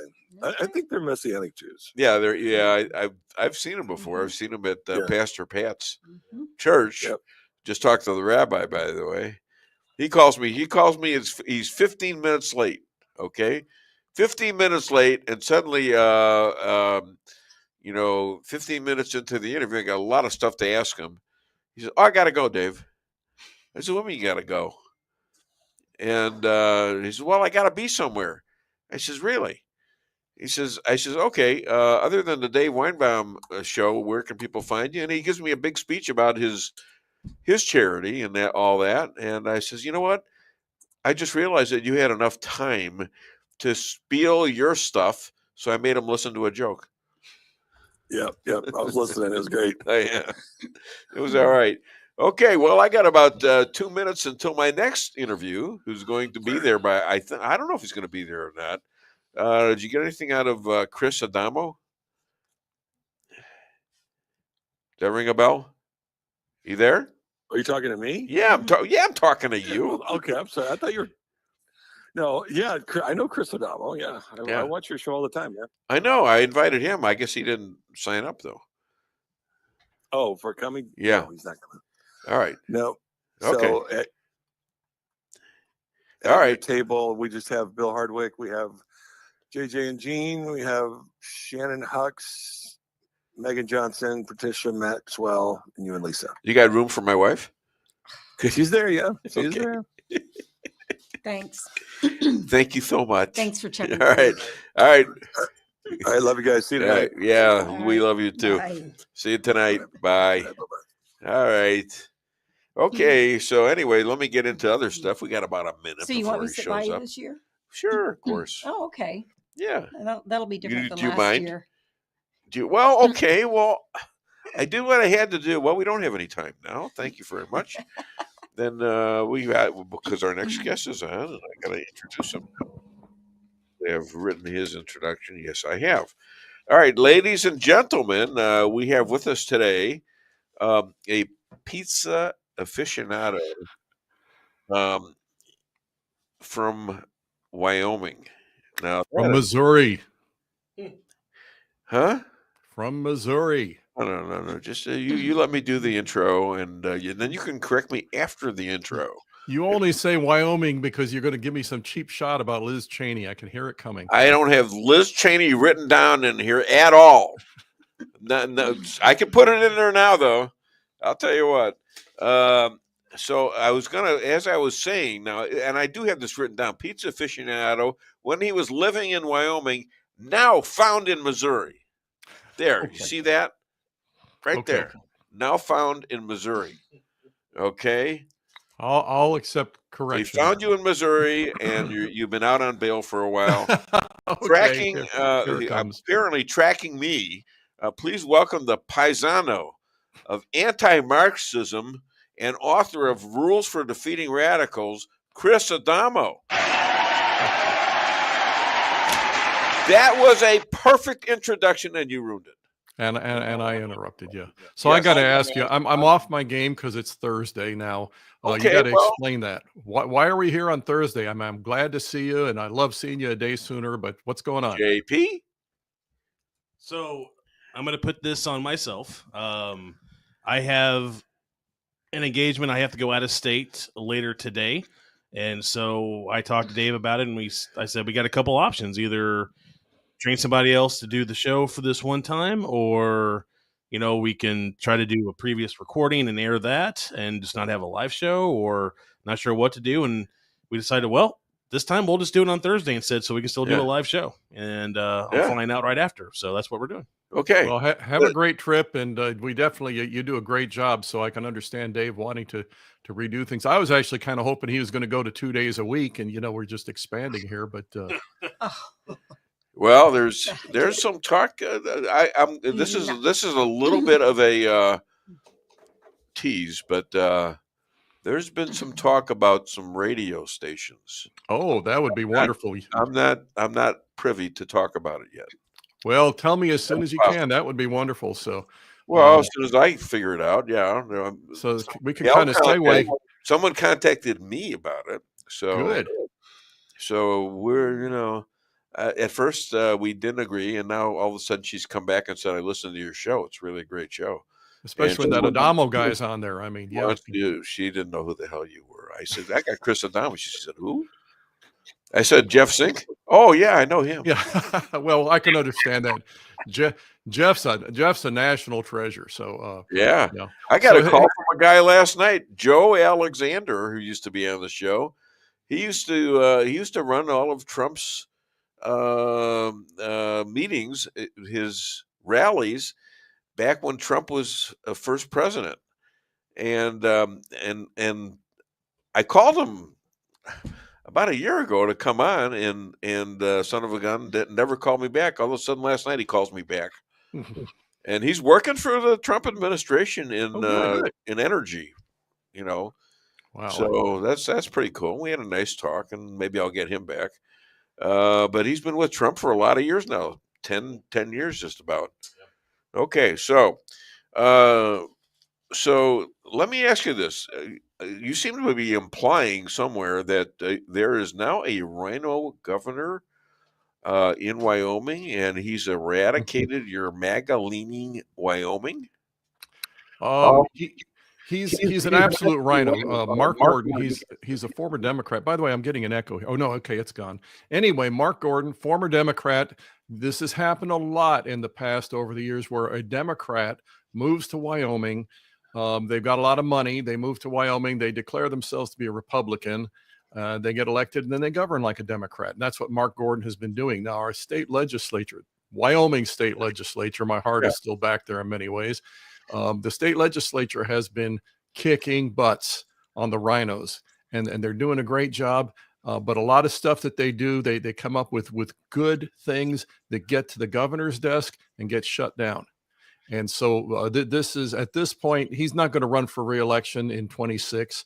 But the thing that we got to do from this is make it an important lesson of two things: is never elect another rhino for governor. People of Wyoming, if you're listening, pay attention. When they come from out of state and they've been a Democrat, they're going to come in and try and govern as a Democrat. So that's number one.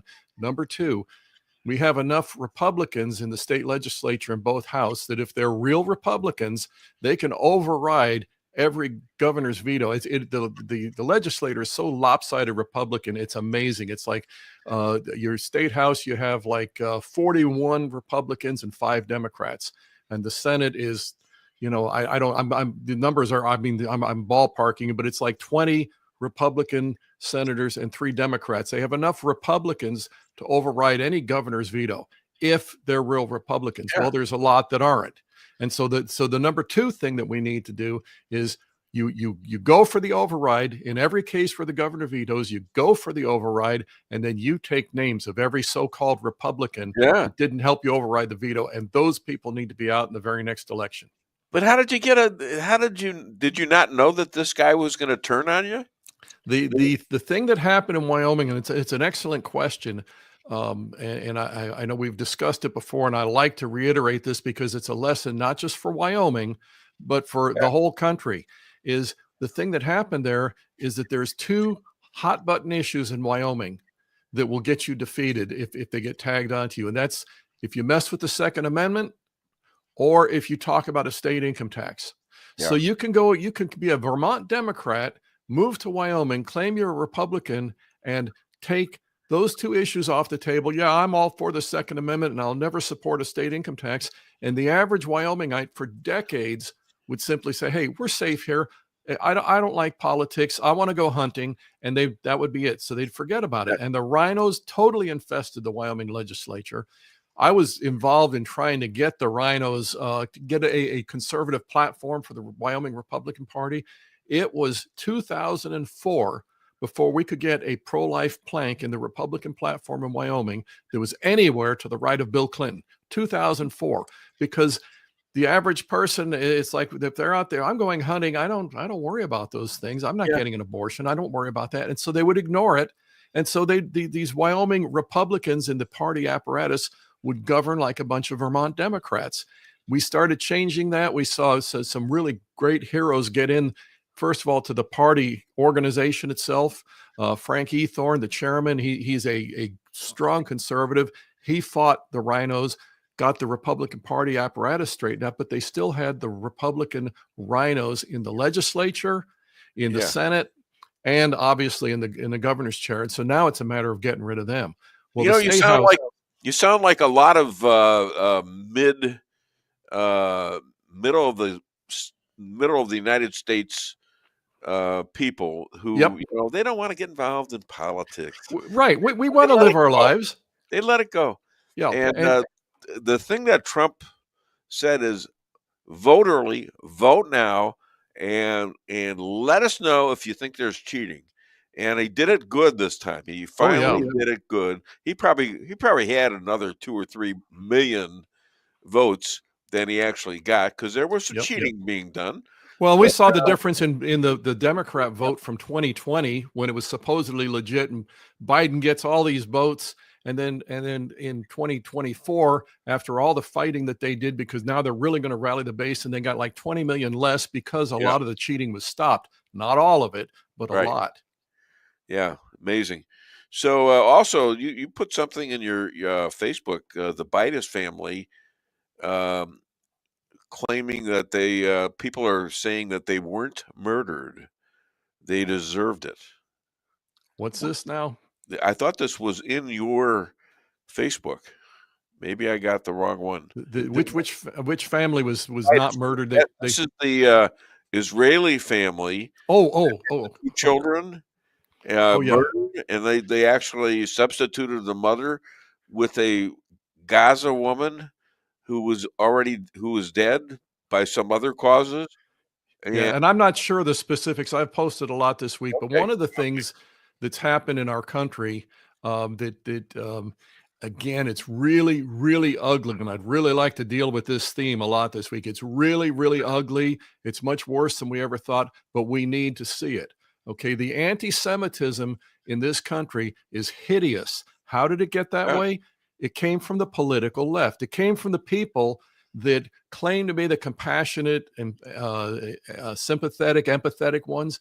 Okay, and unfortunately, and this is just a statistical fact, unfortunately, for the last several decades, a lot of American leftists have been Jewish, and we can discuss the monumental irony of that. I don't understand that, but once it came to you got to take.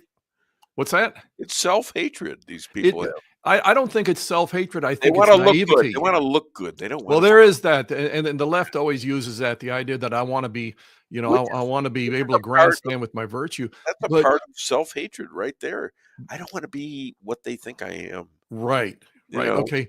But the problem is that these anti-American forces, Yeah. they're anti-Christian, they're pro-Islam, and they're going to be anti-Semitic by definition. Okay. It's just a historical fact.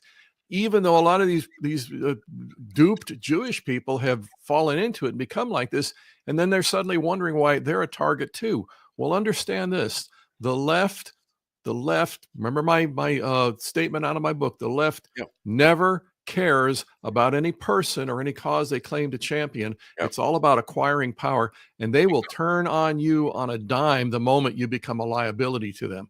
So Did you watch the Trump speech? Oh yeah. Yeah. And so what was your take on it? Well, oh gosh, I don't even know where to begin. I got so much here to deal with on that. The take on that was when Trump ran his first term, he knew that the people needed big changes in Washington, but he was going to try and do it by coloring inside the lines. Right. Okay. And so there was a lot of things that he tried to do, and they thwarted him, and he tried to play nice, and he brought in the Republican National Committee Chairman Reince Priebus because he's trying to build ties with the GOP establishment, which is a bunch of rhinos. And he's trying to work with these people, and they're stabbing him in the back. Yeah. Okay. This time now, I believe a lot of things changed when they stole the election, and he saw these people that weren't standing with him. And then things absolutely changed for him on July 13th when that bullet hit him in the ear. And if his head had been turned, that bullet would have gone into his brain and killed him. And he knew at that point, and he mentioned it in his speech, is I'm only alive here for one reason. God has me here for a purpose. Okay.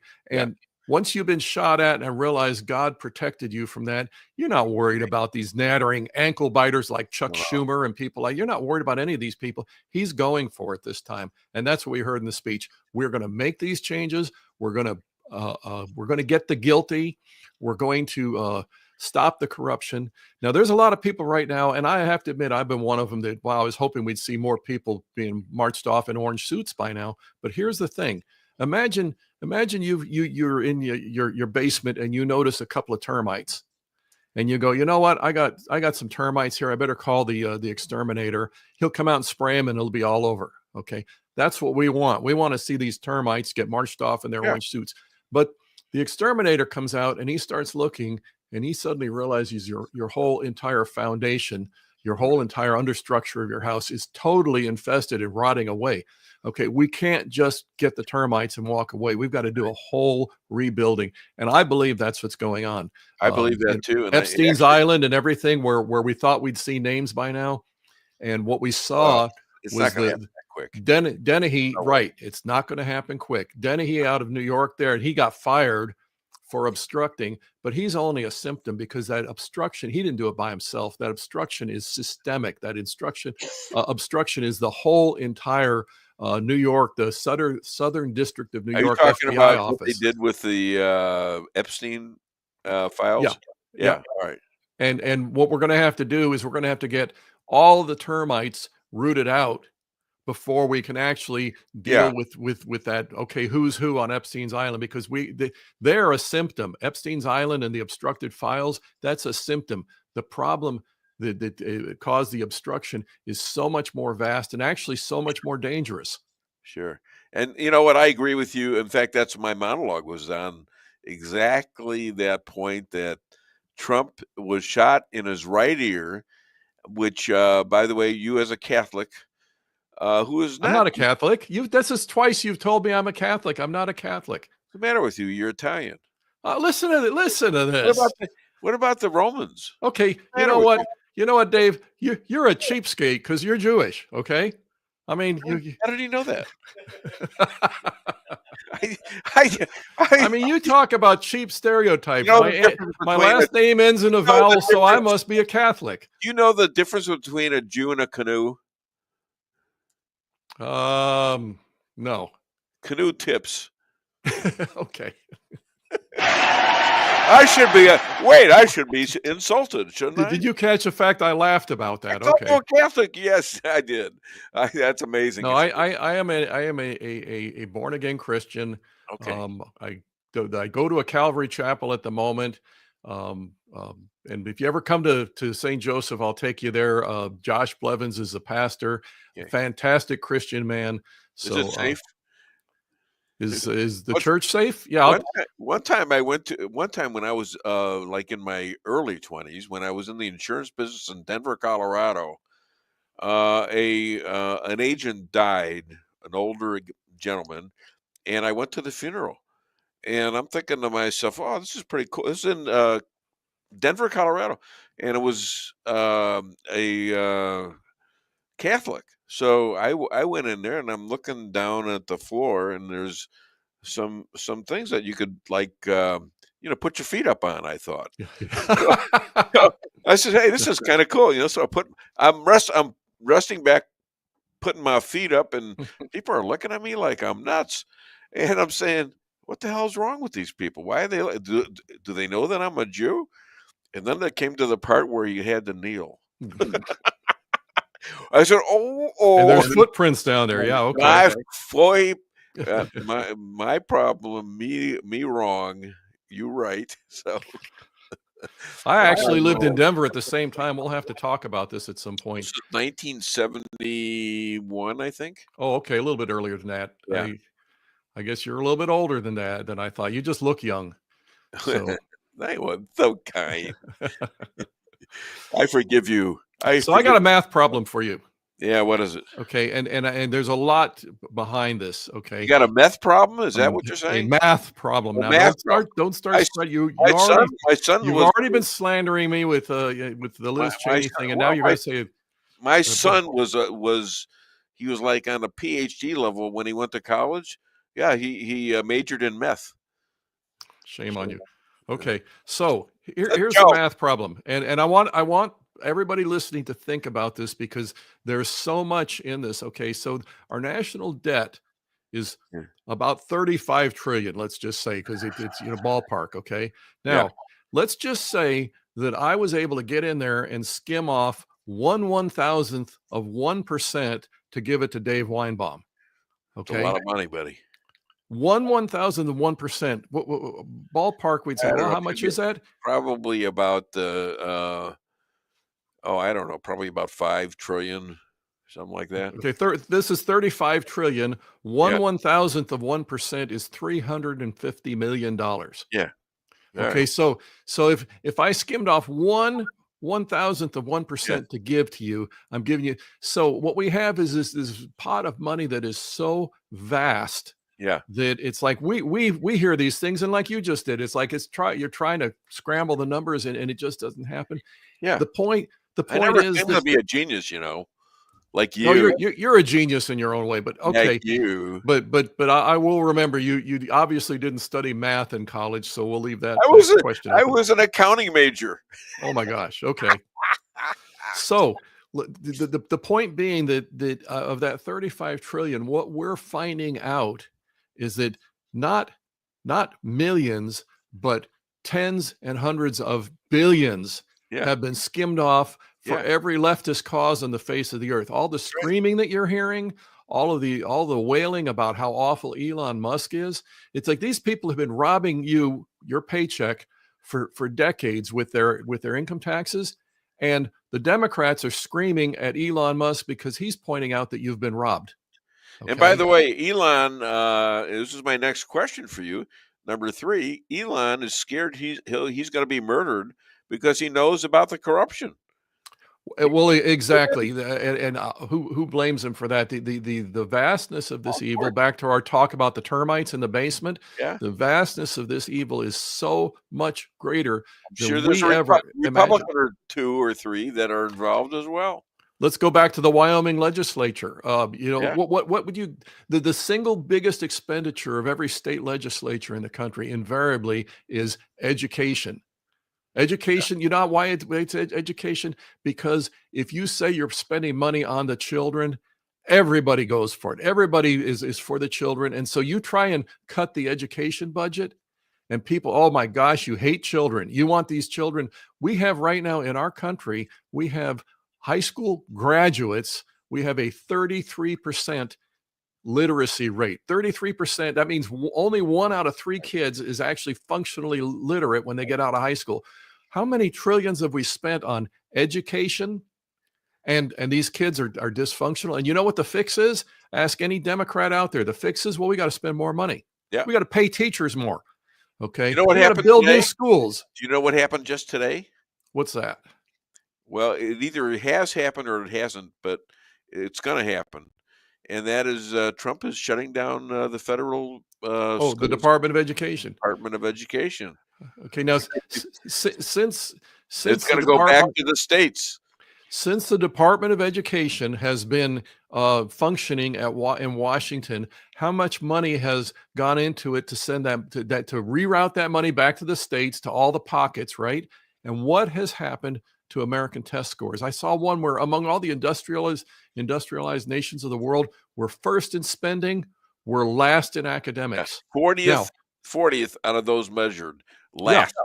But we're way up at the top when it comes to spending. Oh, yeah. Okay. And if you and I try to cut that spending, or if we try to say maybe there's no correlation between the money spent and the quality of education, maybe we need this really dirty word called accountability, and this even dirtier word called competition. Maybe if we have those two things, like with vouchers and like with educational savings accounts, maybe all of a sudden we start seeing an improvement on those test scores. Things like, well, you can't do that. You hate the children. And like you said, what's your take on Zelensky? Zelensky? Is he covering up? Is he covering up from all the American cash he stole under? Yeah, Biden? You remember my math problem we just did? Yeah, that's what I'm asking. Yep, and we can start working those numbers too. Again, $350 billion. Yeah. Okay, let's just say that he got 1/10 of 1% of that $350 billion. Okay, that's $350 million. So if he's getting, and he wants more, 1%, 1/10 of 1%. Yeah, that's stunning, isn't that? One 1/1000th of it would be. Oh boy, you're going to fail accounting class. I already did the math here. That'd be $33 million. What $350 billion? 35 million. No, 350 million. Do the math. 500 million? No, it wouldn't. Yeah. Okay, we're betting a pizza on this, Dave. Whatever. You owe me a pizza. Okay, listen to me. And I hope it, because you never paid. This is you come out here, I'll get you pizza. But I invited you to go to the banquet tonight for the life deal. This is a good object lesson, Dave. No offense, but this is what they do to us, and believe me, it's happened to me too. The only reason I'm onto this one is because I've already figured this out, and I already sat down and did the math. You take $350 billion. Yeah, you take 1,000th of that. 1,000th of 350 billion is 350 million. Okay. No. Yeah, because 10% of it would be 3.5 billion. So yeah, that's incredible. 10% of 300. No, I said 1/10. 33,500,000. No. Okay. Pay attention, everybody. Somewhere. Don't let Dave make your change for you at McDonald's, because something really fishy is going to happen. They don't let me in. So yeah, I work the drive-through, buddy. It's a billion. I do it in a trash. In a trashy situation, like I don't want to call that trashy. I don't wear a trash bag, but I do wear a street guy's yellow and reflective thing on the highway thing. I do that, and I've been doing that for 15 years. They stole it from me. Here's the thing: $1 million is 1/1000th of $1 billion. It's 1/10 of 1% of $1 billion. $1 million. 1,000 million is $1 billion. Okay, so $350 billion, 1/10 of 1% of that is 1/1000th of that. $350 billion, 1/1000th of that is 350 million. What is that now? So I took what Chris did, and I took 350 billion divided by 1,000, because that's the short form of doing it, and that's 350 million. Yeah. Yep. That's if that's all. All right. If that's all he skimmed, was 1/10 of 1%. Yeah. He'd have he'd have $350 million. Okay, who wouldn't want that? So, from the Zelensky's perspective, 1/10 of 1%. Yeah, that's 1,000th. Yep. 350 billion. Yeah. Okay, that doesn't make sense. It doesn't make sense to me because 10% of 500 million is what? 5 million. But this is 350 billion. Okay, Or 50 million. Yeah. Yep. all right. Yeah, I know. And again, Dave, no problem with this, because the truth is, this is what they do. We're dealing with these ridiculous Right, astronomical which sums of nobody's money. used to doing. And That's this is true. how they do it. And we've ignored it all these years. Right. Yes, and you know what? The best thing you ever did was get Elon Musk out of there. Get him in there. Absolutely. By the Oh, way, at this point, I'm yeah. afraid you've just disqualified yourself for a job at SpaceX. No offense, but No. I'm getting. You know who I'm good friends with now? who's that? Grok 3. Oh, gosh. He's supposed to be listening to this show, and maybe, just maybe, and maybe with my next guest, not you, my next guest, who is Richard C. Lockwood, it's possible that Elon will be on the phone. Well, if that's the case, you got one thing you need to do is you need to tell Elon Musk about my book, Rules for Defeating Radicals, because Okay. this is how we get the word out. One of the things that we're doing as Americans now, and I have a whole bunch more stuff we could talk about, but obviously we can't get to all of it. But one of the things that needs to happen, and that the difference in Trump between his first term and this term, is that he's fighting to win. He's not fighting to get along. And this is the thrust of my book, is that we don't play by the rules that they dictate to us. We play by our rules. I agree. And even did you see how their behavior was last night? And that was a perfect example of Al Green. Oh my God, he's now the leader of the Democratic Party. Well, Al Green. And I just got a news alert that the House decided as of this morning to censure Mr. Al Green. Good- He's good censored for by them. The House. Yeah. So, Okay. Fine. See, and consider that. I don't know. Thank you for that, JP, because in the past, you know what the Republican House would have done in the past? They would have apologized to Al Green. Probably. And my very first rule in my rules for defeating radicals, the very first one is you never apologize unless you've done something wrong. I mean, we're in agreement on that. I've always been a believer of that. Yeah. I mean, and but you gotta remember, there are some people that you want people to switch over if that's possible. But if they're not gonna do it, as Trump said, I've been up here 5 times. Nothing I can say is going to make you applaud, stand up and applaud, or anything nice. Key point. You're just gonna, yeah, exactly. Now, But here's the second point. Look at Robert F. Kennedy. Look at Tulsi Gabbard. Okay, they changed. Okay, now they changed not because Trump tried to be the George Bush compassionate conservative, kinder and gentler, reach across the aisle. They changed because Trump said, here's the right thing to do, and I'm going to be absolutely dogged, determined to do it. And that's what made them change. And they were being treated like Democrats normally treat Republicans, and they weren't going to take it. Which is the whole idea, is we don't have to take this crap. And that's it in simple terms. The Zelensky strategy, back to my book. The Zelensky strategy only works on those who allow it. And the minute you stand up to it, they throw a tantrum. They were throwing tantrums. They already hated you. The minute you stand up to it, they throw a bigger tantrum. So what? What you saw the other night was their most desperate attempt at throwing a tantrum, and they looked pathetic to the point that even a lot of Democrat mouthpieces have been embarrassed by them. Well, towards the end of it, you had some Democrats applauding for Trump. I mean, they were so despaired, and it was broken. They were broken last night. Yeah, he absolutely. I've never seen that happened totally like that, but that was a total breakdown of the Democratic Party right there. Yeah, what it was an unmasking of the Democrat Party. I mean, you're absolutely right. At that point, you can see who these people really are, what they stand for. You can see how contemptuous they are. Trump made them do that. Yep.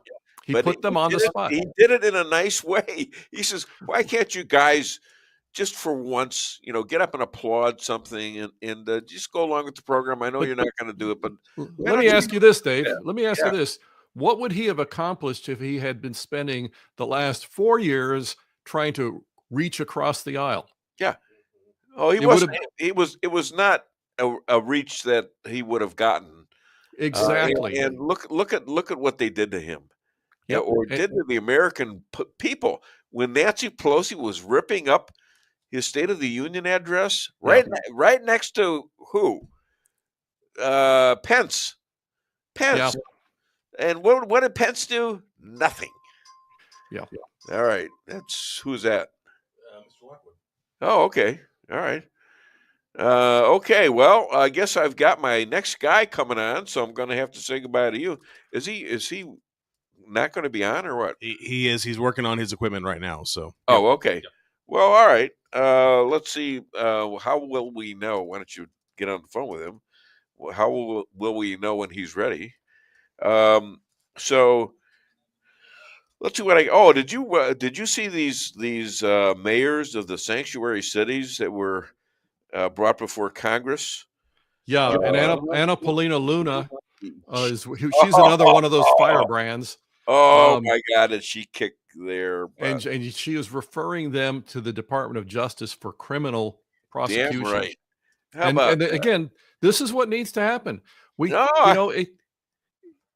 If we had during World War II, if we had Nazis setting up camp in American cities, we'd call that treason. Okay. Well, these mayors are essentially undermining the duly elected president of the United States in favor of foreign, often hostile and violent criminals from foreign countries. And these people are involved in they're subverting the lawful conduct of our government to protect the citizens of the United States. These people need to be prosecuted. The mayor of Boston, Wu, she is now accused of lying to cover up a crime of an illegal. So, and it wouldn't surprise me a bit. You know what that is at that point? It's called obstruction of justice. Yeah. And that's a crime. And when you look at the fact that let's just pick Roger Stone, that during the first Trump administration, the FBI shows up at his house with 25 agents with CNN cameras on hand to break down his door, handcuff him, and march him off because they claimed he obstructed justice. And when you got people like her doing things like this. All right, my friend, I've got a guy who is going to be on next, and I appreciate you. Other than Dave Weinbaum Show, where can people find you and buy your book? They can find it at Amazon. It still needs to be read. We need it to get it into the state legislatures across the country. The Republicans, the real Republicans. Chris, I don't know if this is true, but I heard you were kicked out of Normal, Illinois, and that it was for obvious reasons. Wow. Chris Adamo, ladies. Wow. He is gobsmacked by that joke. It pierces me. Oh, I know it hurts you. Have a great weekend. Keep up the good work. See you, my friend. Bye-bye. All right, you too. Bye-bye. Okay, my next guest, he's going to close the show for me right now, and he's a writer. He's written the Ballad of Donald Trump. Do we have that somewhere? The Ballad of Donald Trump, Catholic. He's a witness and expert to space aliens and time travel. Please welcome Richard C. Lockwood. Hi, Richard. How you doing? All right. I was wearing the same hat for a while, but you know what? For some reason, it's very dark on my face, and I have the glasses, so I can't do it. But I do have here. Hold on. I just want you to know I have got it here. Excellent. And it's pretty much the same thing you got. I also want you to know that I have this guy. What do you got? I got him too. Yeah, I don't want to move him because he's in the camera. You can show him real quick. Yeah, he's right here. Yeah, there you go. Is it? Yeah, there you go. How about that?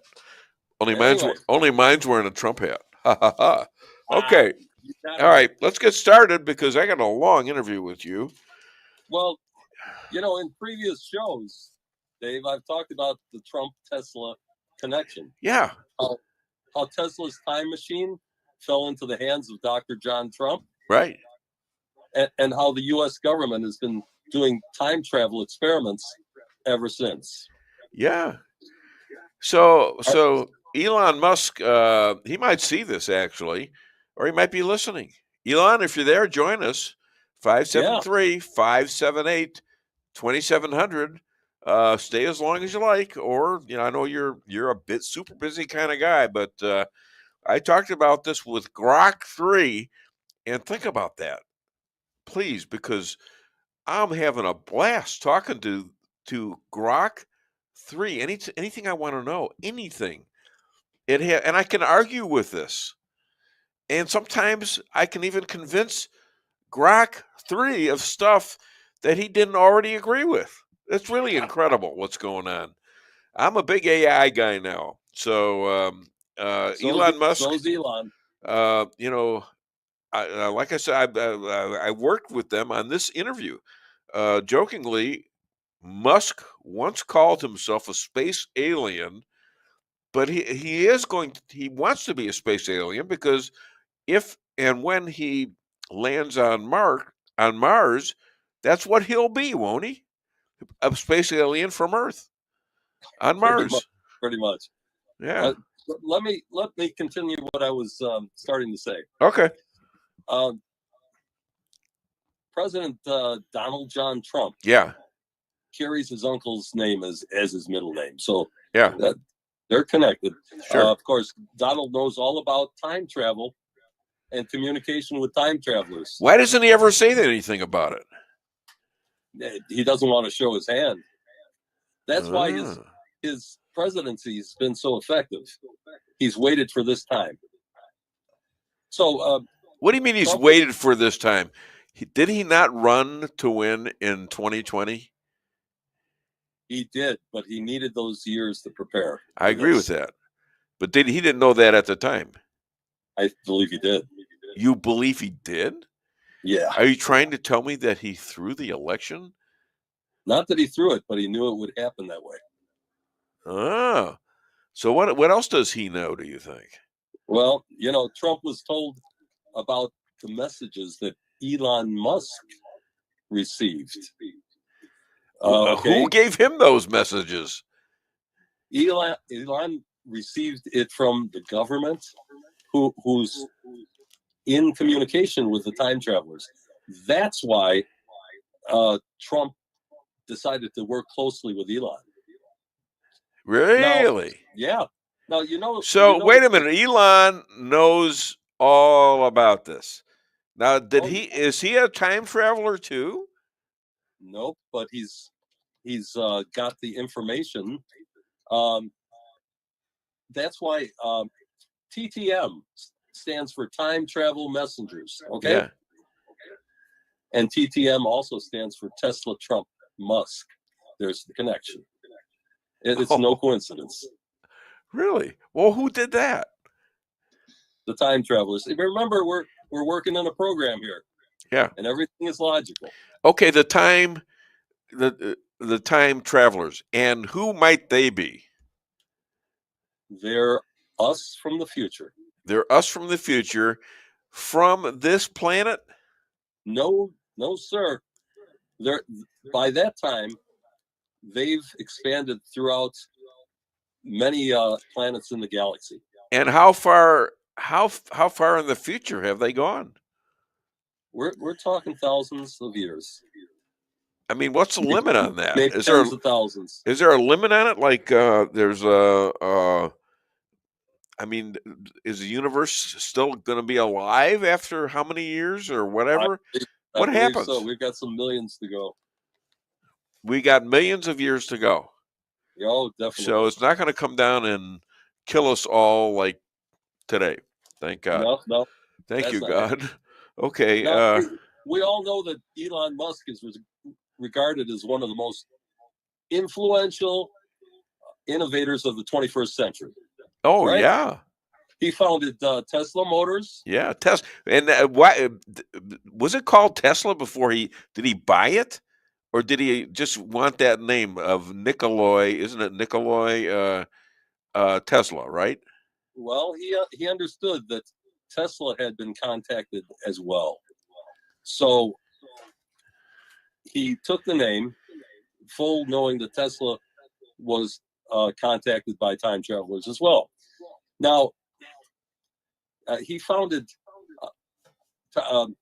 Musk founded SpaceX, Neuralink, and the Boring Company. Starlink and the Boring Company. That's a big deal. Because one of the books that your grandfather wrote was about Baron Trump's underground adventure, which is a tunnel. Is that right? Yes, indeed. And when was that written? In that book, there are tunnels through the Ural Mountains in Russia. When was that written? 1895. Okay, so your great-grandfather, was he a time traveler? No. Did he know? He was a lawyer, right? He was a lawyer. He was privy to that information, but he never traveled in time. But he was also a friend of Abraham Lincoln's. Is that not true? That is true. That is true. Okay, so Abraham Lincoln sent him to Germany with a letter in hand. Okay, he became the ambassador to Germany. Who did? John? Ingersoll Lockwood. Ingersoll Lockwood. Okay, he was in Germany in the 1800s. He was sent as the ambassador to Germany by President Lincoln.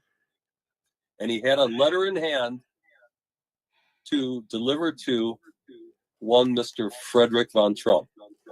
Oh, wow. Who was in... He was in Russia? No, he was in Germany. He was in Germany. Okay, Germany. Okay, I'm getting a little mixed up. I got people flashing at me. Complicated story. Andrea Shrum, ask Richard about the Tesla med beds. Do you know anything about that? Tesla med beds? Yeah. Well, let's go on. I guess you don't know much about that. I don't know about that. But getting back to the Boring Company. Yes. In case your listeners haven't heard. Yeah. The company digs underground tunnels. Yeah. For transportation. Sure. And one of their projects is called the Hyperloop. Okay. If you haven't heard of that, Hyperloop is a high-speed transportation system where passengers travel in these little self-driving electric pods. They go over 600 miles per hour. Yeah. Underground. I've thought about this. Why do we have that? Where you're in these single little things, and it goes underground. And well, there's a reason. What? Because this project's been in preparation for human colonies on planets that don't have oxygen atmospheres like ours. So they travel underground. Okay. So out of this came Starlink too, right? Yeah, well, I'll get to that. All right, all right. Okay, go ahead. Musk's approach to business and technology isn't ordinary, okay? Yeah. In fact, his businesses are far more advanced than any of the other businesses on Earth. That's why he's the richest man. Yeah, all right. Yeah. Well, isn't that cheating? He knows a lot more because of who he is and what he's done. I've noticed that both Musk and Nikola Tesla share a futuristic view of what's going to come. And that's because they were both privy to time travel information. Why isn't this this subject, why isn't this out there more? Seriously. I mean, people must want to know the end of the story. Where are we going with all this? What happens in the future? What happened that was in the past that made the future? You know, they should be curious. I would think so. Now, if you take a look at Elon's work with SpaceX. Yeah. You know, that's the aerospace company he founded. Sure. You'll understand what I mean. Firstly, it's the first privately funded spacecraft to reach orbit. He's got the first privately funded spacecraft. Yeah. And then he's got the first privately developed spacecraft to dock with the space station. Yeah. All with right? little chopsticks kind of things. Yeah. That's amazing. That's incredible. Never been done. Never been done. And it saves millions and millions of dollars. Yeah. And so he's developed a giant set of grasping arms to catch a spacecraft as it lands. And he's also developed reusable rockets that dramatically cut the cost of spaceflight.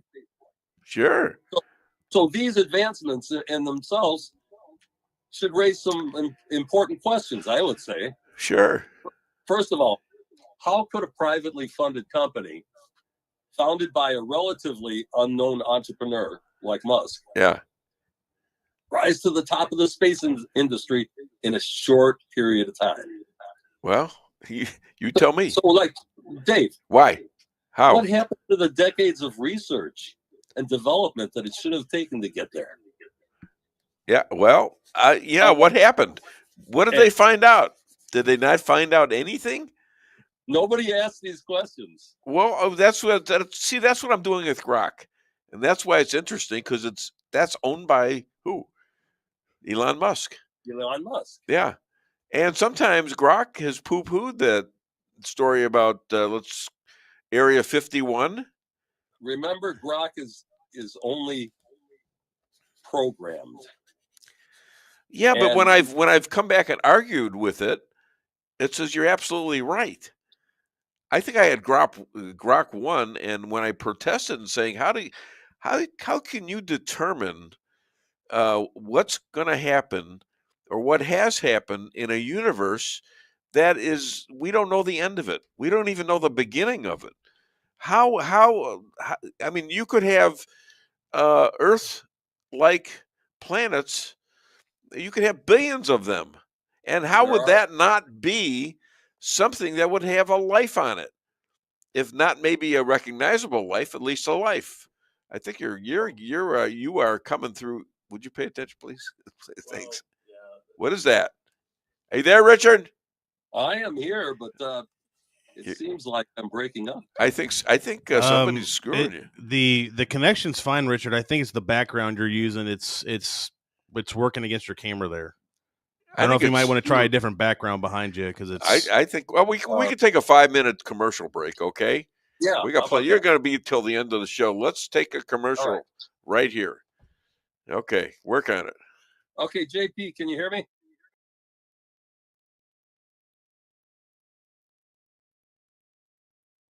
Your home is your castle, you don't need unwanted hassle.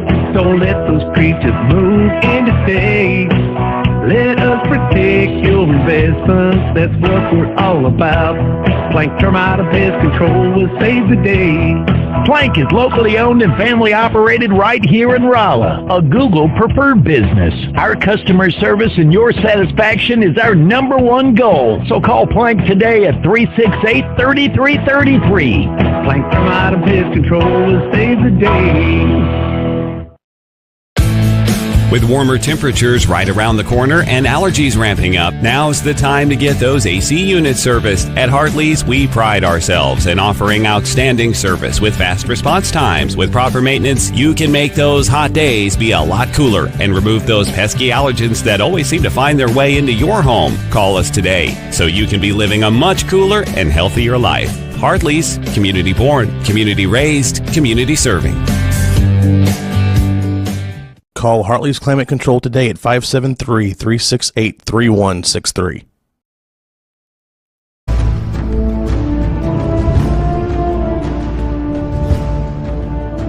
Never be too coy to tell your friends and family about koi sushi and hibachi. Celebrate the best Chinese-Japanese restaurant in the Midwest. Call 573-426-5551 to make a reservation or order takeout. Locally owned, 1808 North Bishop, Rolla, Missouri.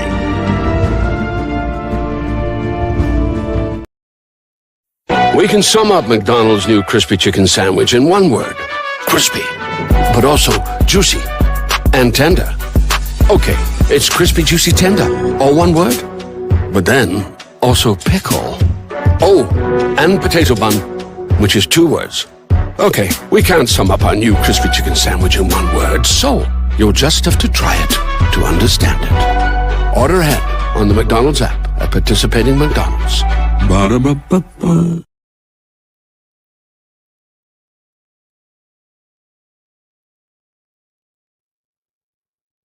Merrill's Quarry and Asphalt, 40 years serving cities, counties, and everyday businesses with driveways for people who live and work in our little piece of heaven right smack dab in the middle of America. Call 573-578-9101 for your free estimate of rocking, rolling, paving, driveways, sealing, and striping too. That's 573-578-9101 for your free estimate.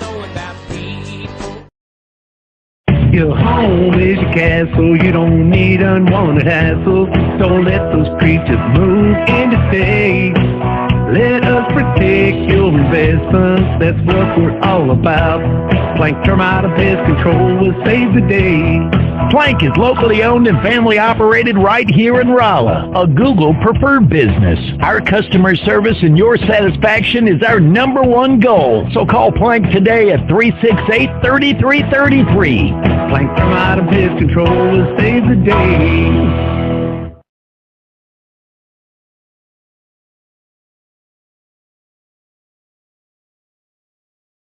Busy schedule? Let your locally owned Price Chopper help you save time with online shopping. It's easy. Sign up to tcmarkets.com or download our mobile app in the App Store or Google Play. Create an account and browse through the categories and choose the items you need. When you place your order, your personal shopper will get all of the items you've selected, taking the same care you would and following your notes. We offer free curbside pickup, so you don't even have to get out of your car. Start your online order today and no online shopping fee for a limited time. Go to tcmarkets.com or download our mobile app to get started. Price Chopper. Fresher savings every day.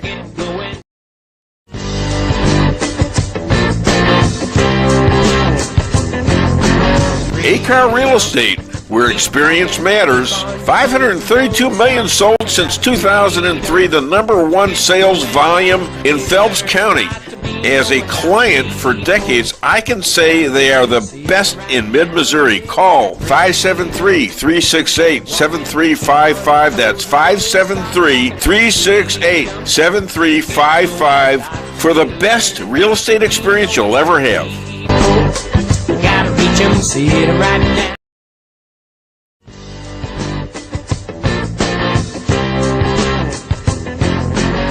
Insurance going up like crazy? Daniel and Henry Insurance is one of the largest private insurance companies in the world.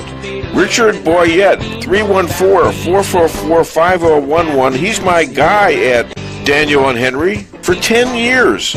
Business or personal, call Richard at 314-444-5011. He's the best. At Town & Country Bank, we are committed to providing exceptional service to our customers. We do more than just provide loans for our community. We help make dreams become reality.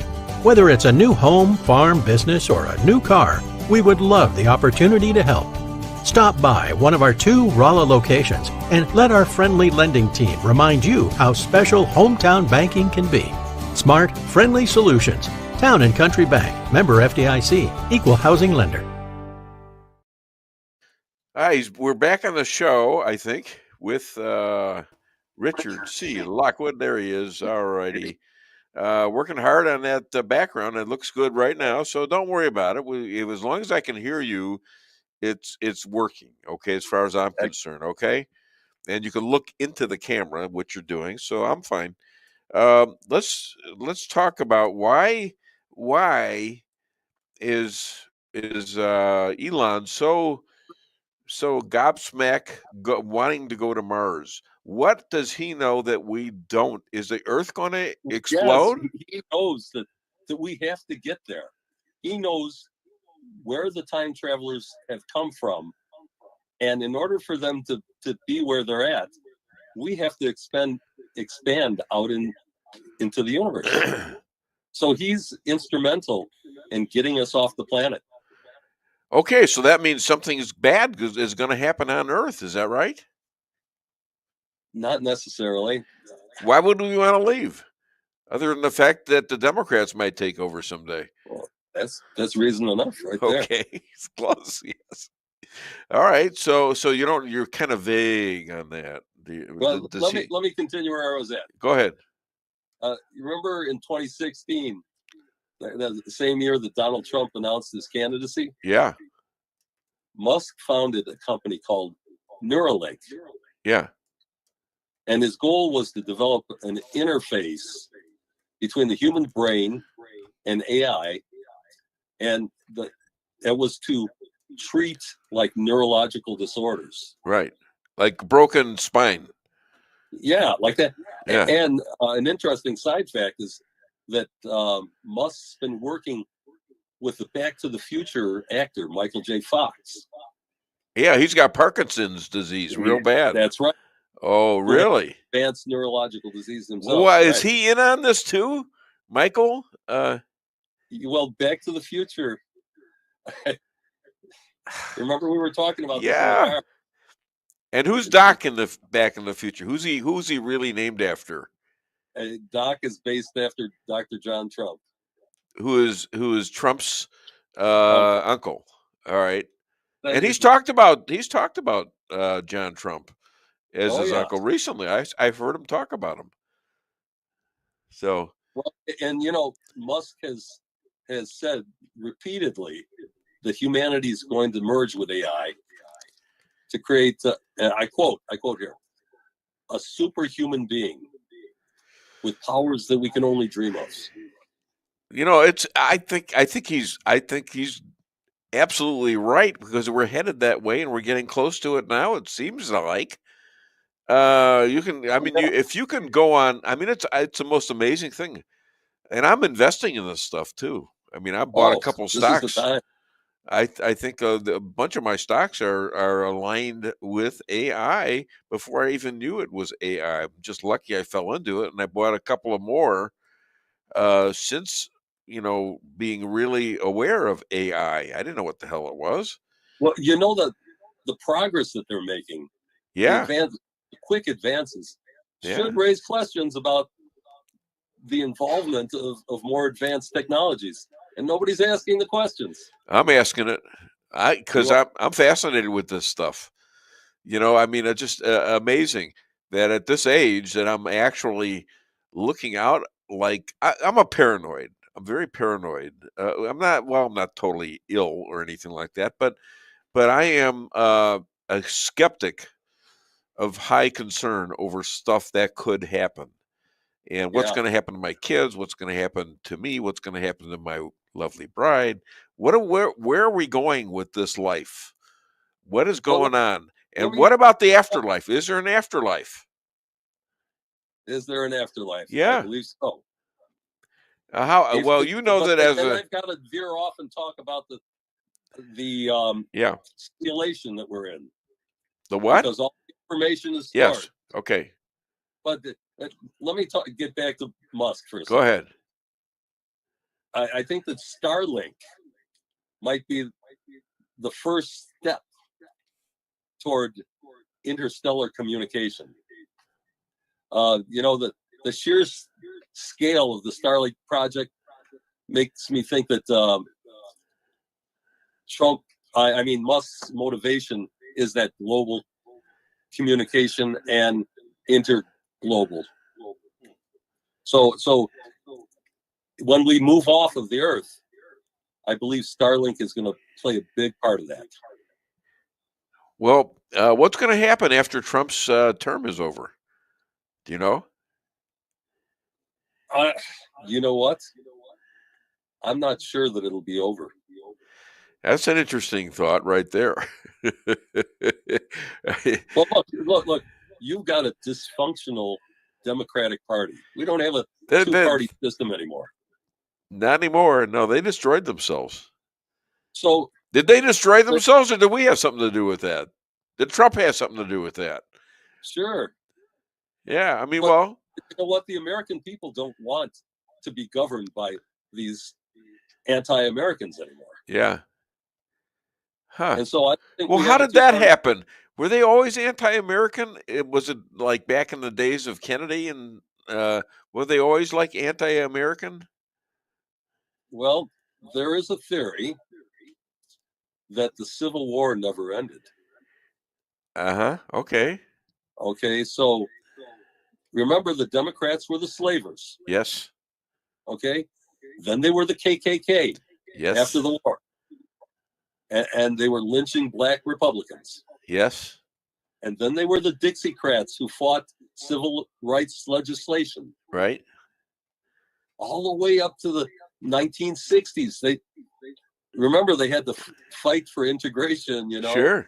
was the Democrats that didn't want it. Yeah.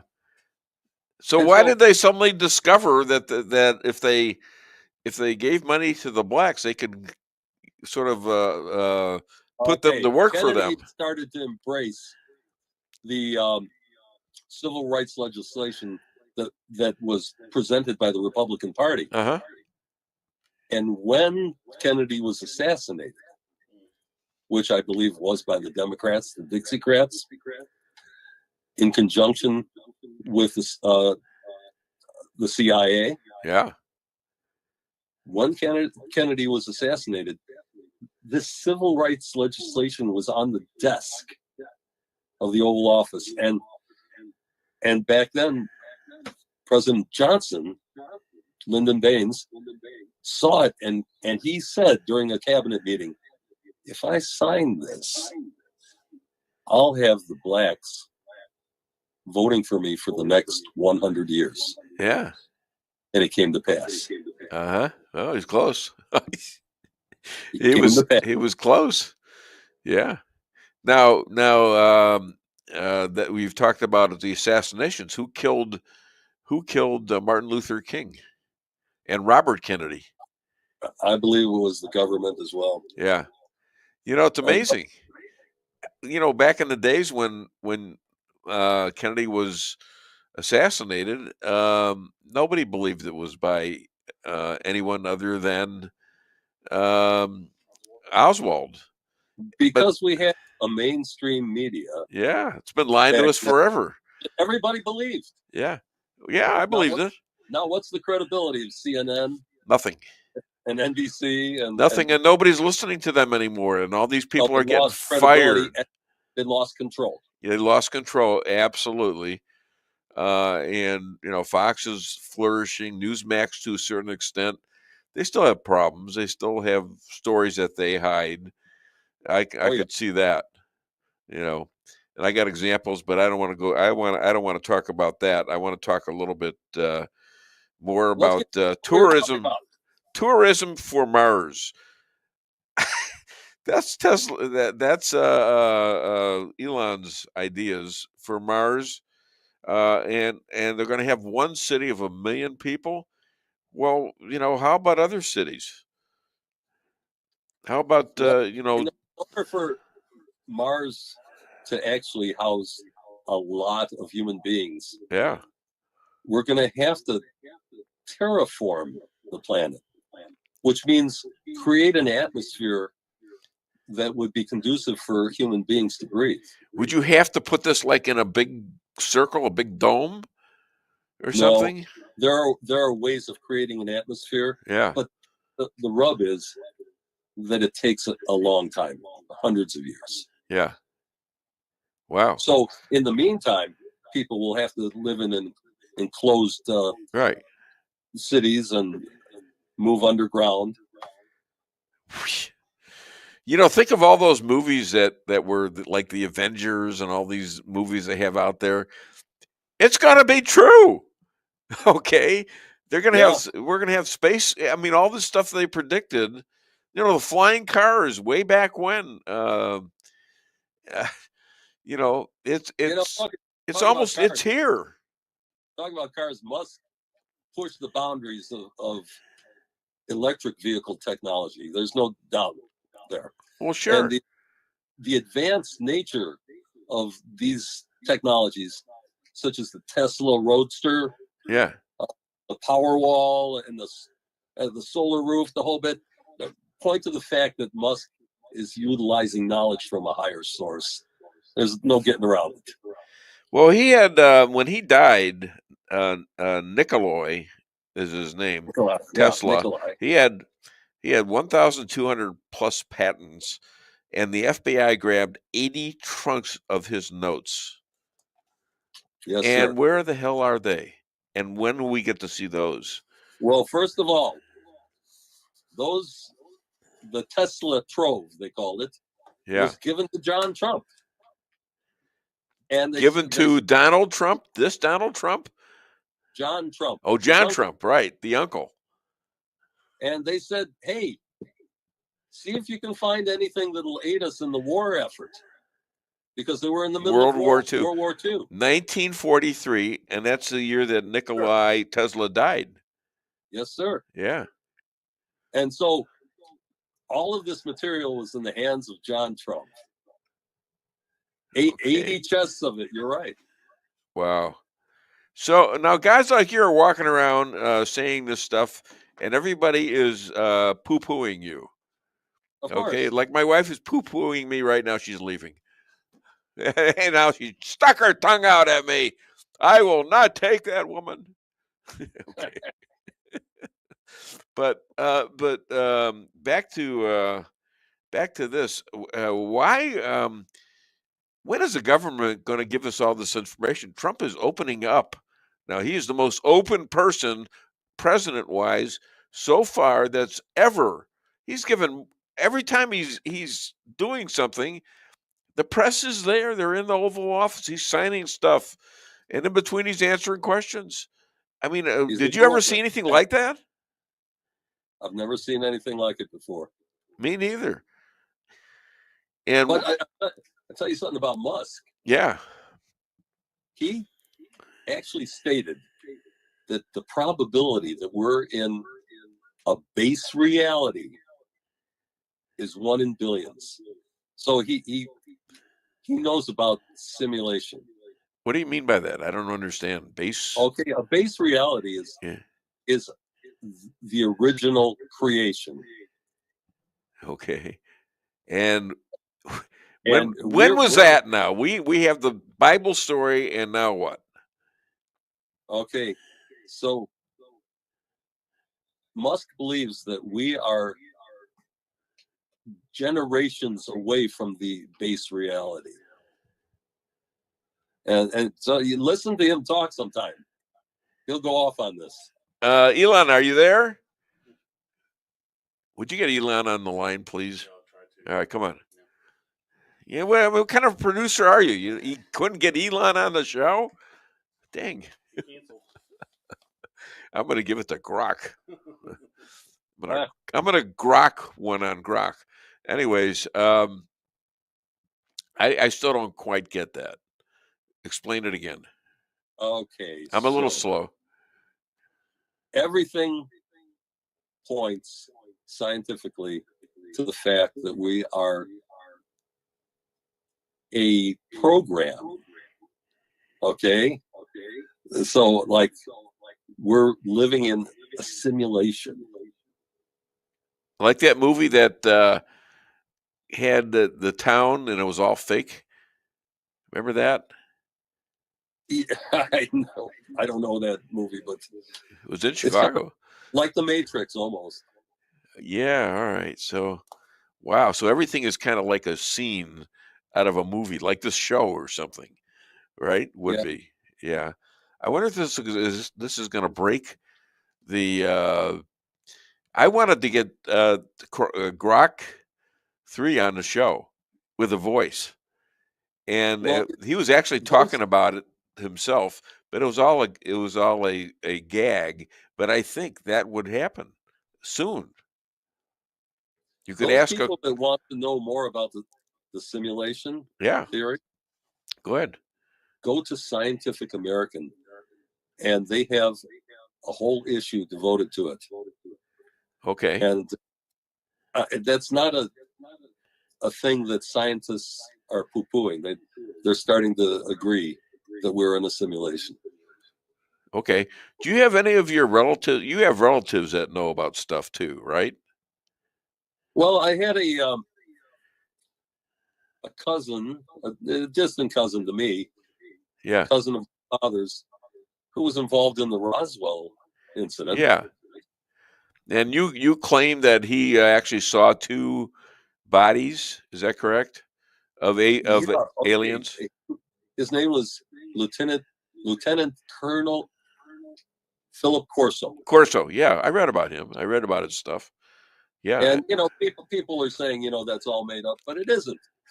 Because Yeah. I remember when I was a kid, he used to come over and tell us about this. He'd visit my dad. Yeah. And he'd say, Charlie, you can't believe what I saw or what I'm doing.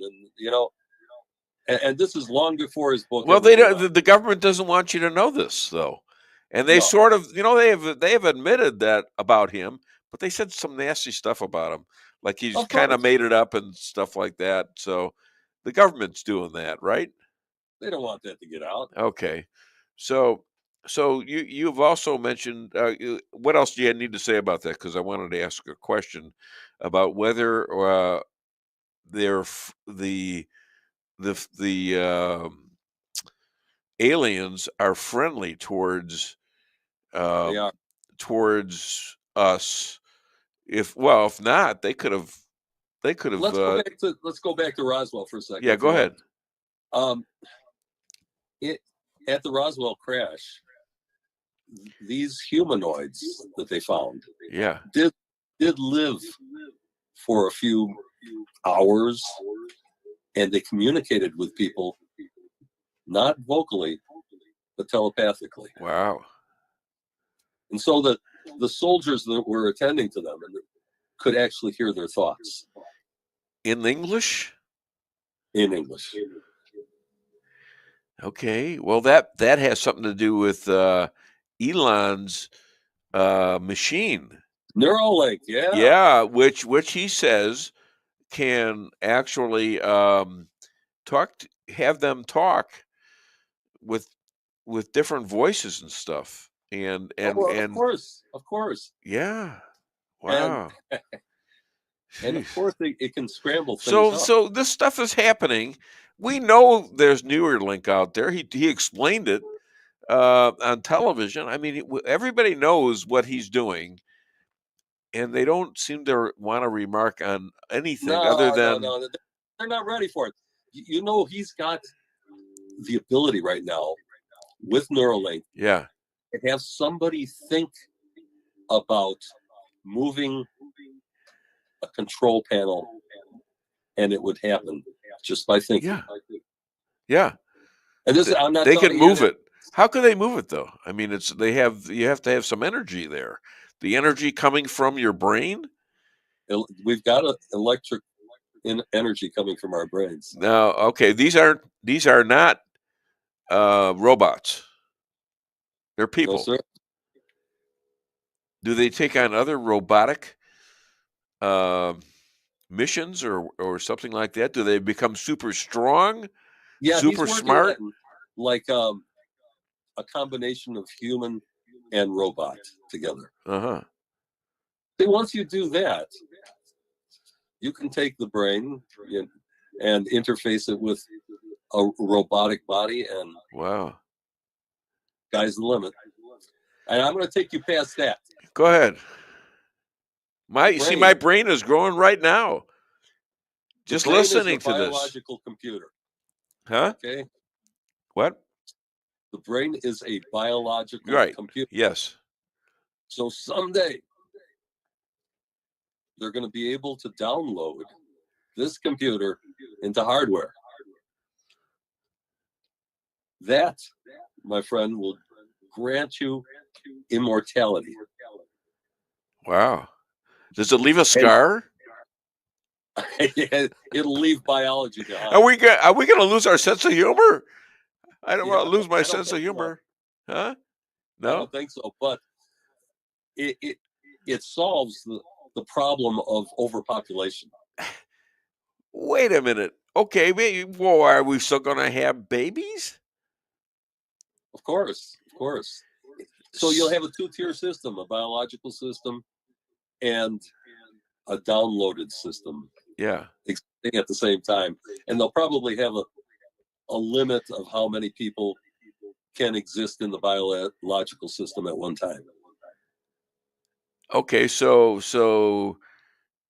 does that cause you to have a limit on the babies you can have? I don't believe so. Or those kept separately? I mean, how much information can you store on a hard drive? I have so they're no not idea. going to be worried about population. Yeah. Okay. Wow. This is like, okay, this is really kind of weird, actually. Well, that's what you have me on for. I know you're weird. You're a weirdo. And for- you're a Catholic, right? Yeah, you have me on to Okay, you're a explore- Catholic. Do you have your ash cross? I did last night. Oh, you washed it away. Okay, is that okay? Because look what happened to me. Look what happened to me. In the morning. Look what happened to me this morning. This morning I reached in to get some big bottle of mouthwash, and in trying to get it out of the cabinet, I pulled it out, and as you can see, I have two Band-Aids here. I had the one that my wife put on there, and it was still leaking blood. And so when I came in today about 7, I had somebody give me a Band-Aid, and it's actually in the form of a cross now. So I'm not converting though, but I just wanted you to see that. You might be called. Well, I'll be called by heard of, Moses, maybe. Have you ever heard of a stigmata? Who? Stigmata? Stigmata. No. Okay. Oh yeah. Wait a minute. He was a mafia guy back in the 30s, wasn't he? I mean, forget about it. So anyway, yeah. In the Catholic religion, yeah, in the Christian religion, actually, there have been people that develop wounds in their hands and feet, just like Christ had. Oh, and this is a spontaneous thing. It happens. Has it happened to you? Has it happened to you? No, it hasn't. What happens when that happens? Well, some people revere it in the church and say that these people are blessed. I'm not so sure about it, but it actually happens where they develop wounds in their hands and feet, just like when Christ was crucified. Yeah. All right. Have you seen anybody like that? I've seen pictures of them. Do they have big holes in their hands where the? Yes. Dang. And you can see right through their hands? It's just big wounds.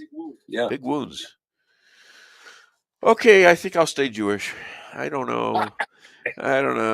You know, listen, we have a disadvantage over Christianity until you told me that is because, you know, we have to be circumcised. All right. And, you can't go to an adult and say, and you can tell them all about Judaism. And then when it comes down to, well, what do you have to do to get in? Well, we have these little snippers here. I mean, how fast you going to run away from that? You know, that's why you guys outbalance us. How stupid. A rabbi came on and said he does the circumcision because he likes working for tips. Yeah, he was on today. Was he? He was late today. Yeah, he was late. He thought it was Friday or something. I don't know. He didn't see the big words Thursday on his note. So, oh my. So how could you? He says, how could you do that? I says, well, because JP explained he's got to fly out on a plane today. He's got a thing he's got to go with in Dallas, and so whatever. All right, well, let's get back to you because we've only got about 12 minutes. My goodness. Huh? I said, my goodness. My goodness, time yes. has flown. Well, this is amazing. Okay, so Tesla also saw electricity as a human right. He was funded by J.P. Morgan, then dropped him when he refused to make money like Edison's crew.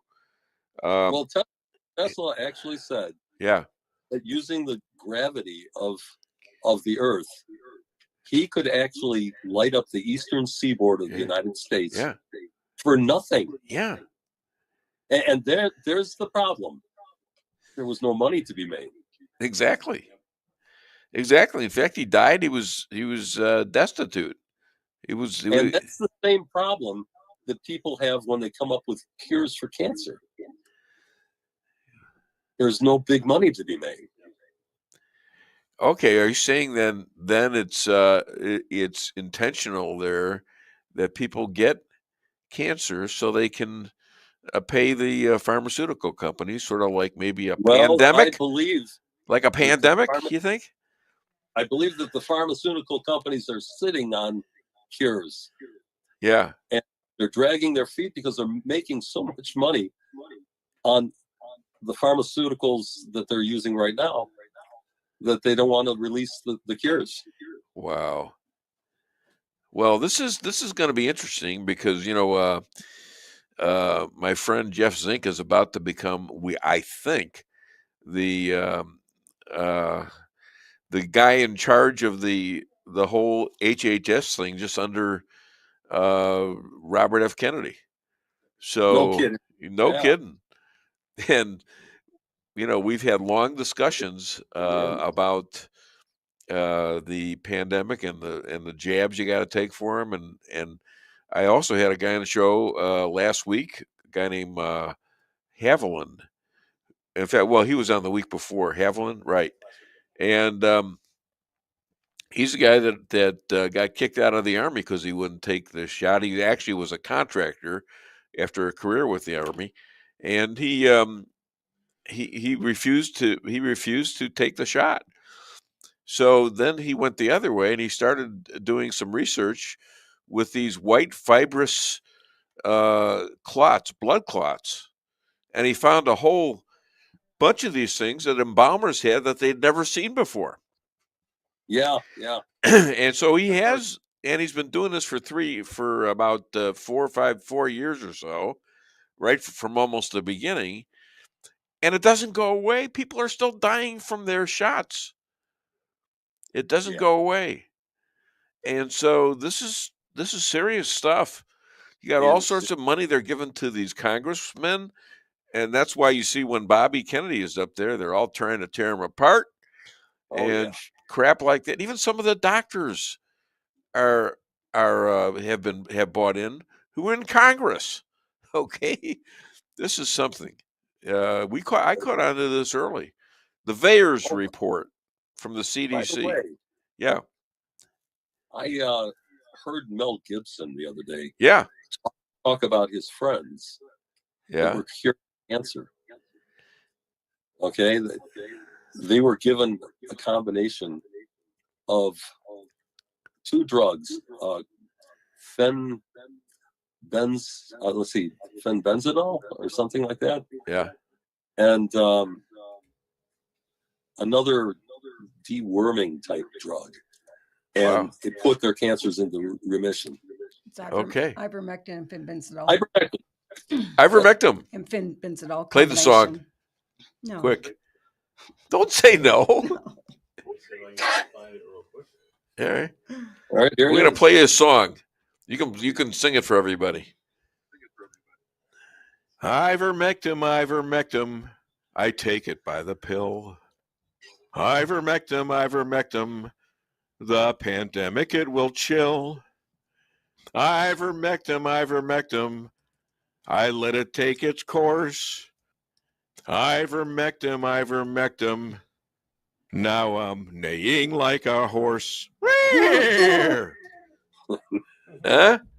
That's good, Dave. No applause? Oh, that's all right. No, it's good. Hey, did you hear that Kraft cheese is building a subsidiary in Israel? No, I didn't. Yeah, they're going to call it Cheeses of Nazareth.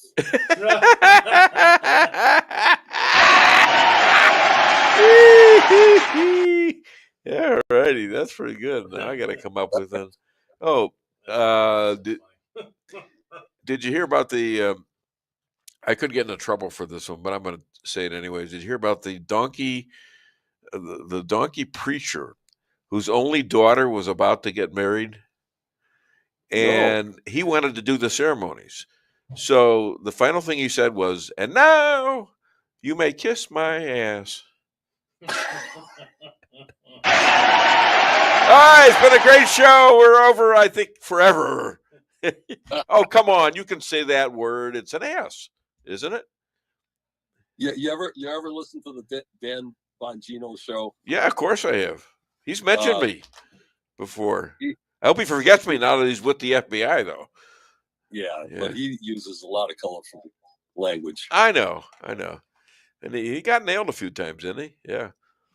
So, all right. Good show, actually. So what else you got? We covered just about everything, I think. What else you got? What's your prediction for who's going to be running this country in 28? Is it going to be Donald Trump? It may be. Maybe. What's got to happen?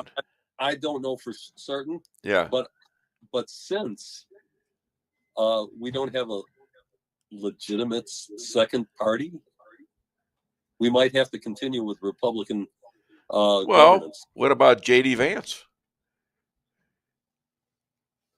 I don't know if he's ready. Well, he's got 4 years. He'll have a great teacher. You know. We'll see. All right. What about Lockhart? That guy named Lockwood. You know? Now, there's a possibility. Oh, you know a lot. Yeah, there you go. You gonna have the beard? You'll be Abraham Lincoln. Shave that off. Huh? I have to shave that. Either that or grow a ponytail. Yeah, there you go. Yeah, you fit right in. There you go. Did you see All Al right. Green the other night? Who? Oh yeah, Al Green. Al Green. Yeah, he. What a jerk.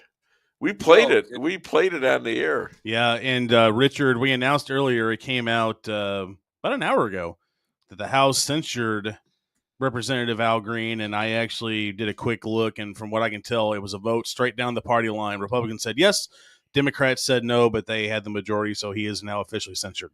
How about that? Excellent. Can he still vote? I suppose he can.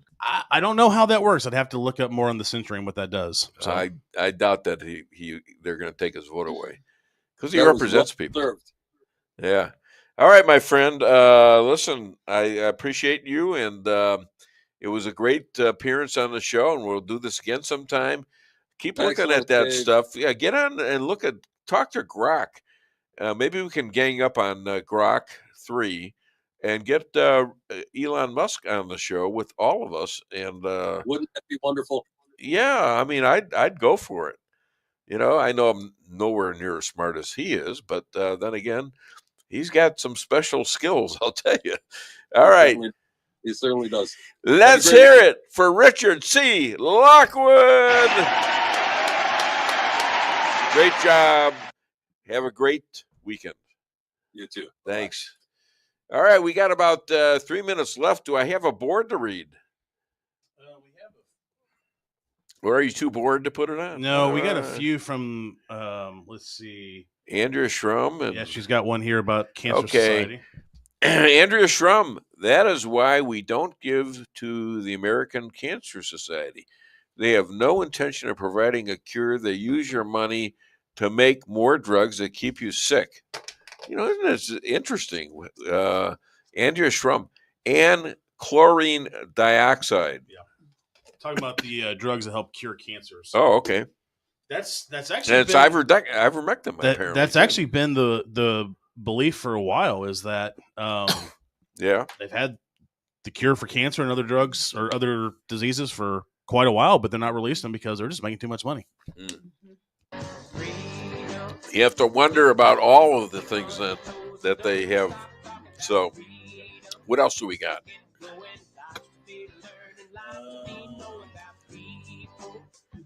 So we had Idiocracy continues. treason and sedition. Go and check. Whoever the guy, this is guy, I don't know. Yeah, I responded to him with a couple of comments because this guy will come in and comment and then leaves the show. He doesn't. And I'm like, so one of my comments was, well, you got such a problem. Why do you keep coming back? That's what I find funny. No big deal. Keep going. Keep going. Let me see. We did that one here. We're done about a minute left on the show. All right. That's fine. All right, that's fine. We'll leave it there. All right, listen. Thank you for listening to the show. I know it's Thursday, not Friday, and I hope you're looking for me on Friday. You'll look on the Dave Weinbaum Show and or on Rumble. It'll still be there. It'll be on all the all the stuff where podcasts go. Going to be on Amazon, iTunes, and what's one? iHeartRadio, Spotify. What's the one? There's this new one called Chrome that is really taking off internationally. We are kicking butt there, literally. All right, we'll be back next week for another edition of the Dave Weinbaum Show. Have a great weekend. Keep on your toes and don't stop talking.